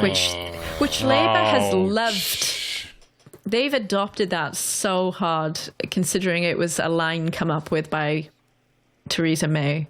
But they love to fly in the magic money tree. A respected elder stateswoman who was massively racist. What's not to like? Yeah. All of that? Yeah. So Elena talked about the magic money tree. She said she supported fair and affordable NHS pay, but said the Welsh Government's hands are tied. Raising the award above 3%, she said, would be incredibly difficult, adding, what would you cut? You have to be serious about politics. You are not serious. It's about the language of priorities. Jesus Christ. It's like I'm hearing like the mini-me version of fucking Rachel Reeves. It's just, Yeah, my partner was working for the NHS during COVID, and the meagre pay rise was definitely offset by the stupid hero pins that they handed out. Yeah, like seeing like tens of people die horrible deaths was a real treat for my mother also, who is a nurse on a COVID ward during COVID, treating largely elderly patients who were going to die. And the 3% pay rise, not enough. Yeah, 3%. I would simply eat the claps. Yeah. A 3% pay rise is temporary. A pin is forever. A pin, you can put that in your pocket. You can hold that pin. You've got that pin forever once you've been given. Yeah, that's right. So yeah, she says she supports fair pay. So we'll see if she's about it when the autumn statement rolls around and Labour stands there like the Monopoly man with his pockets turned out. Yeah. Presumably our new Labour First Minister will be demanding the funding that the Welsh NHS desperately needs. And speaking of the Welsh NHS, just another quick thing before I release you from this torment. Oh no! We have done so many episodes of Scott Paul. This is like snacks. Yeah, I think we've got some more torment lined up for about an hour from now, so I wouldn't worry about it. Yeah. Oh, okay. So during her time as Minister for Health, Ellie Ned Morgan was handling a kind of an ongoing and very, very bleak crisis in the health board, the NHS Health Board in North Wales. So that health board is the biggest one in Wales. There's been lots of calls for it to be broken up into smaller ones, because I think part of the reason why it's so inadequate is just this. It's just a big area to cover, and that health board had been in special measures since 2015, I believe. It's so racked with different problems that just the government kind of took over the running of it in 2015, which is what special measures means, and it remained that way until shortly before the last Senedd election, when the government when Vaughan Gething, I should say, when he was health minister, very suddenly took it out of special measures against a lot of people's advice, and then under Ellie Ned Morgan, it was placed back in special measures very quickly afterwards. Because thanks, Vaughan. Oh yeah, and also to mention, Vaughan had said in the Senedd, and the Senedd record had to be corrected. He said that the reason he took it out of special measures was because he'd been advised to do so by the Care Inspectorate, and then a few days later, the guy who heads up the Care Inspectorate wrote to the government, basically saying, "Please don't say that we advised you to do that, because we did not advise you to do that. That is not true." Just can't stop lying. How does it happen? Love to do it. So just to give you a flavour of how bad things are in this health board, they had to send patients in North Wales to English hospitals for treatment due to operational pressures. They were sent to Liverpool University and Royal Stoke University Hospital because the health board just couldn't handle the amount of patients that it had and didn't have the capacity. There have been calls for a public inquiry. Just to actually go back to, not to go back to one of my bits of reporting, but there's a hospital in that health board, Ysbyty Glan Clwyd, that poor record keeping. There was a set of inspections, and they found that poor record keeping had led to the hospital losing track of where an A&E patient that potentially required surgery was located. The patient ultimately deteriorated and passed away because they didn't know where the patient was. In another instance, a child who'd attempted suicide was able to leave A&E with their absence unnoticed by staff for several hours. So a child who has tried to kill themselves and has been taken to A&E, they disappear from the ward, and the staff don't realise that the kid is gone for hours and hours and hours.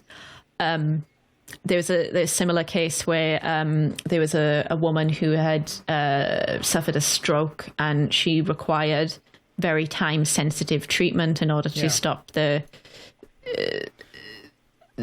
in order to save her life, basically, and she wasn't given that treatment until 11 hours after she was supposed to receive Jesus it. Christ, that's like There was the one thing that I think most people should know about strokes is you need to deal with it immediately. The more immediate, the better. Yeah, 11 hours, which is unfathomable to me. Oh, she died, of course. Yeah, I mean... There was also a recent multi-million pound settlement made by the same health board. The claim was brought by one of the relatives of a baby who was left severely disabled following a delay during his delivery by caesarean section. The boy, who is now 4 and was born at Ysbyty Glan Clwyd, requires 24-hour care. Basically, I think it was one of those cases where a woman, a person is going into labour, and it's probably one of those cases where like the baby is being starved of oxygen and so needs to be delivered by caesarean section very, very quickly in order to minimise brain damage and prevent brain damage, and obviously that wasn't done in time, and so now he is profoundly disabled. So just not to be depressing, but that's just to give you a flavour of just how bad things are at this health board. Plaid Cymru has called for a public inquiry into the running of the health board after it was put back into special measures. And Health Minister Eluned Morgan said, "I'm certainly not going to agree with the call for a public inquiry." There is simply nothing to see here. Would you mind moving on now? Yeah. Just the series of rakes these people love to just set up in front of themselves and then proudly step on top of them and then cry about the hard left. Mm-hmm. So like, can I sort of to sort of start moving towards wrapping this up? So like, there's a lot of just like shit with Labour, and it, again, like I said earlier, like this, it has this whiff about it of like, we'll be in power forever, therefore like what we do, like it doesn't really matter. Is there like any shot at all that, I don't know, I mean, basically it sounds like it's either Labour or Plaid, so like, does Plaid stand any like, I don't know, medium to long term shot of actually like this, you know, forming a majority or getting very close to forming a majority, or like... It's hard to say. They didn't do very well in the last Senate election, but that was, again, as I say, Labour had a big boost during COVID, largely just, again, brand recognition, I would sort of term it, because they were in the news a lot. Drakeford was in the news a lot. Previously, I think the closest Plaid had come to getting a majority was under the leadership of Leanne Wood, who was the MS for my hometown seat, Rhondda, very much on the left, probably the most left leader Plaid has had, but don't quote me on that. And she was extremely popular, largely because she was very recognisable. She'd like made a lot of positively received sort of appearances in like the general election debates in like 2017 and in 2015 it was, wasn't it? Yeah.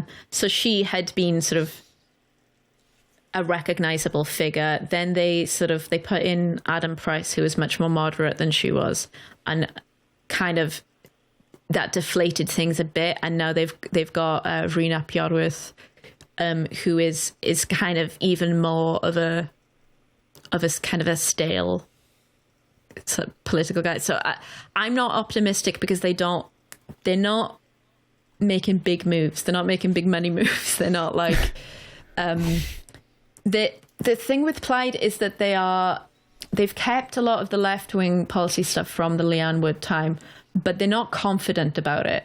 They've kept it, but like Rhys Iorwerth, for example, is not from like the left of Plaid. Plaid is kind of an uneasy mixture of like enthusiastic left wing, and activists that joined under Leanne Wood and kind of see this vision of like Wales as an independent sort of republic that can institute actual socialism. And then it's also like Yada in West Wales, who's just like loves flying like the Welsh flag and like the, oh god, I can't even remember his name, the O Englandua flag and stuff, and is more just about sort of Wales as kind of an identity and that kind of more like old-fashioned sort of reactionary bent of the nationalist movement. And Rhun ap Iorwerth is kind of more in that like kind of traditional sort of West Walian like kind of farmery tradition, and so like Plaid has kind of kept the popular policies and stuff, but they don't have any confidence. And this was kind of the problem with Adam Price as well. Like, they don't really believe in the policies, so they don't have the confidence to kind of go out and make the case for it, or like be particularly like bombastic about what they are offering and stuff. And so I'm not hugely optimistic, but I do wonder what effect sort of like Vaughan Gething's sort of various scandals is going to have. I'm also wondering like whether there's going to be, because again, for years we've had like Conservatives in government in Westminster and Welsh Labour kind of able to define themselves in opposition to Westminster and in, you know, talking about like all the wonderful things they would do if we had a Labour government in Westminster and stuff. And obviously like that is not something that they can hit anymore. And now they're going to be seen as part of the Westminster kind of establishment. They're going to be seen as, you know, like cozy with Starmer and stuff. Well, it is a perfect setup for, you know, I mean, we don't necessarily know what's going to happen in the next general election, but like, this is a perfect setup for this, you know, British Labour government to just completely shoot its whole dick off, right? Because you know, if only we had a Labour government that could also do nothing to make your life any better whatsoever in Wales, Scotland, or England, and then things would be fine. But oh shit, is that Keir Starmer's music I hear? You get nothing. He's coming in with a steel chair. He's respectfully coming in with a steel chair, laying it down, and then sitting on it backwards. Yeah. The thing that worries me is that, you know, like the last general election, we had a bunch of like seats where like the second biggest party was Reform. And so I do worry, like the last election, the Conservative politics in Wales is quite funny because I was going to ask, because I've been trying to imagine what like a Welsh Tory looks like, and it's just so have you seen their leader?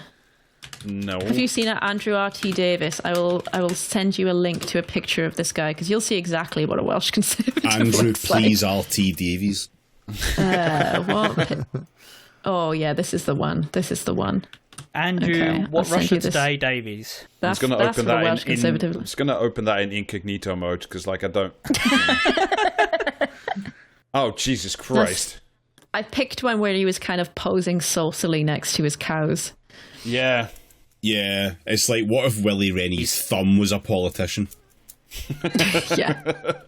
Welsh Conservatives are usually like round farmers. There's another picture I'm going to link you to. Sorry. That guy looks like fucking Toy Story version of Lee Anderson. Yeah. Like a Pixar version of Lee Anderson. Yeah, like all of his edges sort of rounded off. I've sent you another picture just to show you the colour of this man's face. That's a good colour for a human to be. Yeah, truly gape-saying. Yeah. Well, he's got the Standing cows. on the shoulders of giants. He's got the cows. It's one step removed. Yeah. It's an extraordinary colour on this man.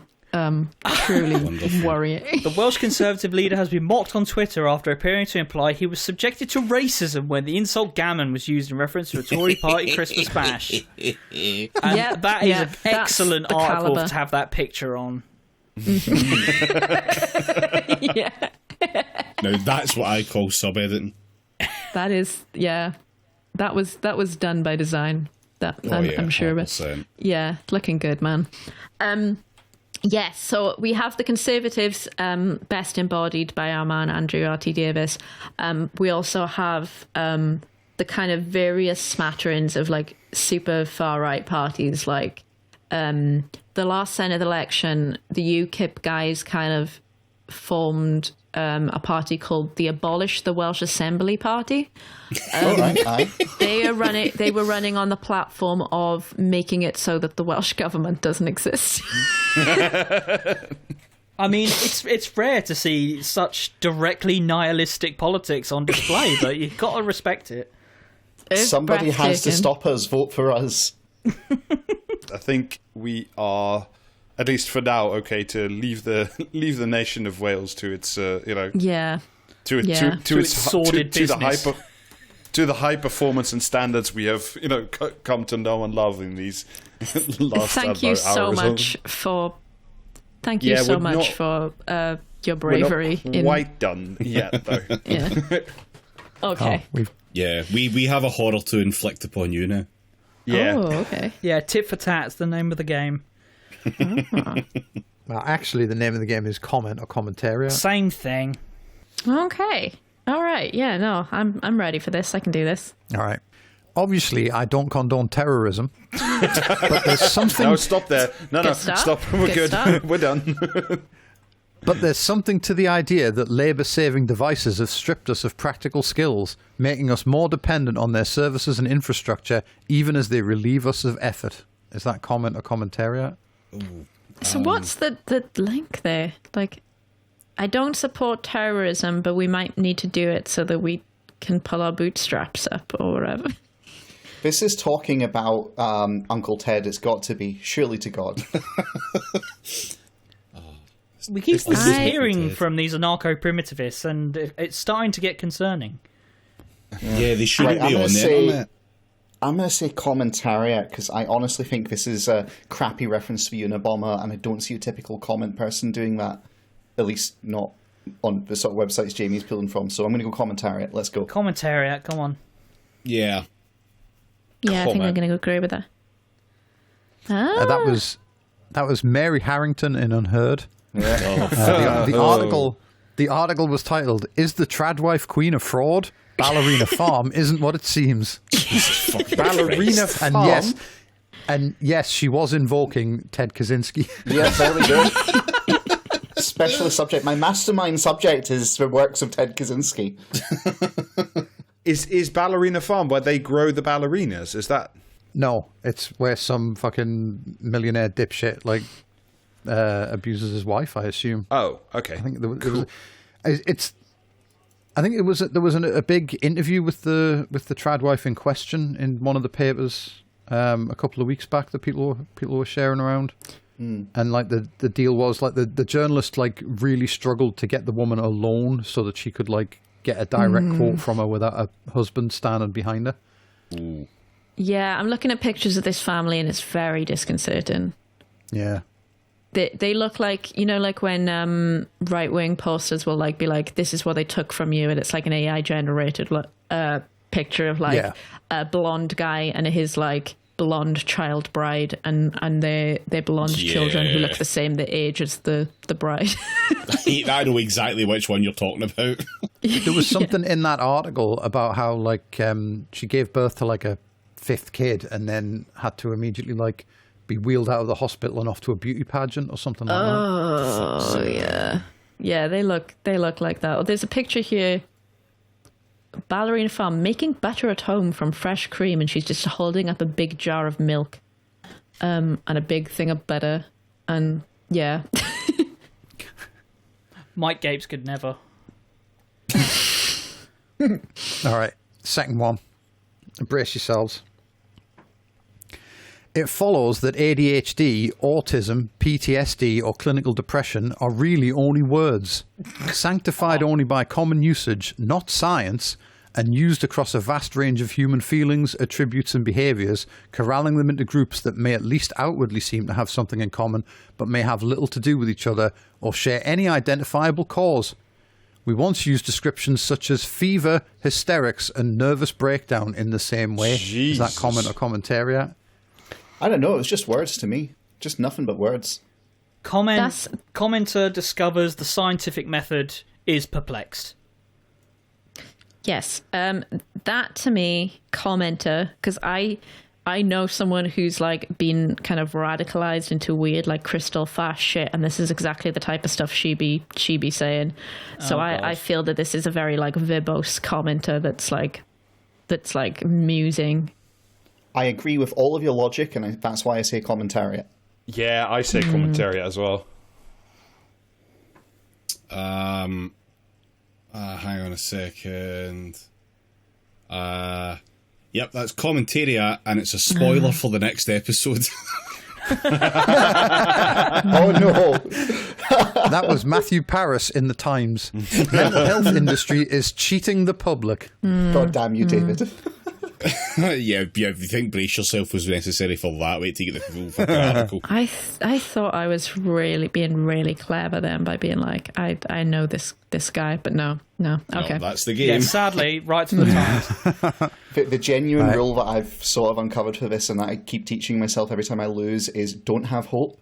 Assume they're always worse. See, I once had a delivery from Tesco and I discovered bird droppings in a packet of bacon. The driver refused to take it back and got rather aggressive. Is that comment or commentary?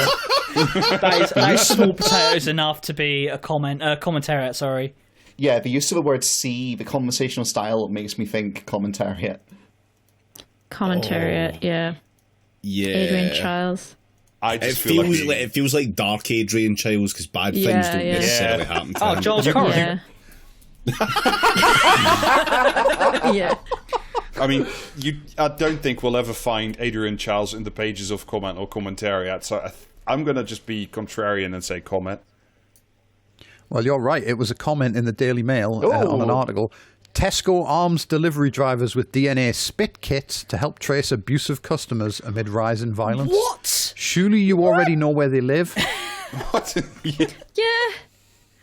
That can't be real. Okay. Right. Next one. Yes, the 1997 election was the start of the rot. Discipline in schools was banned. They couldn't even expel unruly, violent pupils, many of whom are 6 foot tall at 15 years old. Is that a comment or commentary? Wow, children be tall. Children these days now have 2 hearts and a progenoid gland on our,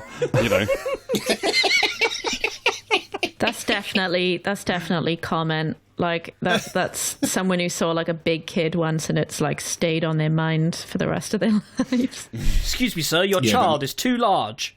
Yeah. That could fully be like a formative experience for someone with commentariat brain, though. I'm going to say commentariat. Yeah, I'm saying commentariat as well. I'm going commentariat. I'm going to stick with being a contrarian bitch, and I'm going to say comment. Yeah, it was a comment in the Daily Mail. It was not only on the same article about Tesco giving people like CSI homework to do. It was the same commenter as previously,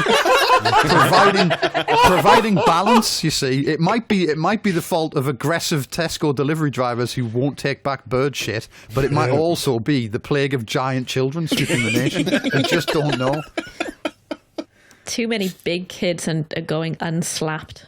It sounds like a brass eye bit, I swear to God. It really does. Are the Ombudsman's comments a sign that the country is ready to start confronting its uncomfortable memories of lockdowns and principally how meekly the majority submitted to such draconian laws? And, equally importantly, acknowledge that perpetual deference to the NHS's inflexible and monolithic setup and funding might not be best for our collective health. Is that comment or commentary? First of all, I don't like the use of ombudsmans. No. Ombudsman? Ombudsman, surely. Yeah, ombudsmen, yeah. That feels more natural. Ombuds them. commentariat. They fucking hate the NHS. They think it's like commentariat. It is communism. And it smells like the Telegraph. Yeah, commentariat. Yeah, that was Fergus Kelly in The Express. It's time to ask the uncomfortable question. Is the NHS right for the future of Britain? Yes. Yeah. No? Yes. Whatever. Who cares? Next question. Is the future of Britain right for Fergus Kelly is my question, but all right. All right, last one. I like to imagine this precocious young activist at nursery leading the other toddlers on a march for peace in Gaza, or demanding action on climate change by gluing her bottom to the garden swing, or delivering a TED talk to her Barbie dolls about gender equity. Is that comment or commentariat? That sounds like something that could have been written by Giles Corran. So I'm going to say commentariat. Does it pass the Giles Corran test? Is that commentariat, but it's about Kamala Harris? This is like a reverse, but also desperately less funny than that Simpsons bit about the Ayn Rand School for Tots. I think this is... I'm going to say comment because I feel like I've gotten all of these wrong. Well, that was Michael Deacon in the Telegraph. Damn. Is this Meghan's most bizarre boast yet? I was wondering whether it was going to be Thunberg, but it's Meghan. Yeah, she apparently said that her 3-year-old daughter has found her voice, which obviously means her 3-year-old daughter is ready to lead the world. Yeah, her 3-year-old daughter is joining Palestine action. She's sabotaging an Elbit facility. I can't do it. The child's woke. But yeah, that's your lot. Thank you, Jamie. Yep, thank you very much, Jamie. And thank you very much, Becca, for coming on and joining us on this extended edition of Praxis. Thank you very much for making it through. I'm sorry. No, listen, after however many fucking Scott Paul jaunts, this was absolutely nothing. This was easy mode. It's like when you go on holiday, right, and you see one of those pubs which is done up in like a British style, you know, and it's like it's home away from home, really. You know, everything's just slightly different, and that's okay. It's fine. It's fun. It sounds like things actually happen in Wales, though, like at least to a degree more than Scotland. Yeah, no politics has happened in Scotland in forever. Yeah, stuff's going on. Yeah, we're gearing up to stuff. We're scuttling around doing stuff over here. Well, unfortunately, that means you're cursed with a return at some point if more stuff happens. So it's your own fault for making things happen. Yeah. You got anything you want to plug? Oh, what do I have to plug? Not much at the moment. I'm shopping around a story, but freelancing is hard. You can follow me on Twitter at WilksBecca, WILKSBECCA. I also do want to give a shout out. It's pinned on my Twitter profile, so if you follow me on there, you'll see it. I'm currently helping a guy who is trapped in Gaza at the moment, fundraise for his living costs. He was originally fundraising to evacuate, and they've got that money, but now they're just fundraising to continue surviving because everything costs an insane amount of money, and even getting money transferred to Gaza at the moment, you're like trying to take out, like there's a big liquidity problem. Like there's not enough actual physical money in Gaza, so it means that like there's a bit of a racket with like people sort of processing cash withdrawals and stuff so people can go and buy stuff. And so like you'll be trying to withdraw like 100 quid and you're only getting like 40 quid out of the 100 and stuff. So it's just eating up a lot of his money. He's currently in the Al Mawasi area of Khan Yunis after just recently over the past weekend being displaced from where he was staying in Khan Yunis proper in a place called Hamad City, and they dropped leaflets saying, "Get out! This is now a combat zone." While bombs were hitting buildings around them. Typical most moral army in the world behavior. Yeah. So just a shout out to that. As I said, like the GoFundMe link will be pinned on my profile if you find me online. Other than that, we'll grab that link and stick it in the show notes as well. Yeah. But that doesn't mean don't go follow Becca if you are using Twitter. Do that if you are still using that. That's great. Thank you very much for that, Becca. I really appreciate having you on. Thank you. Call it quits here, and I guess we'll see everyone else whenever. Hoyo. Bye. Bye. See ya. Bye-bye. Bye.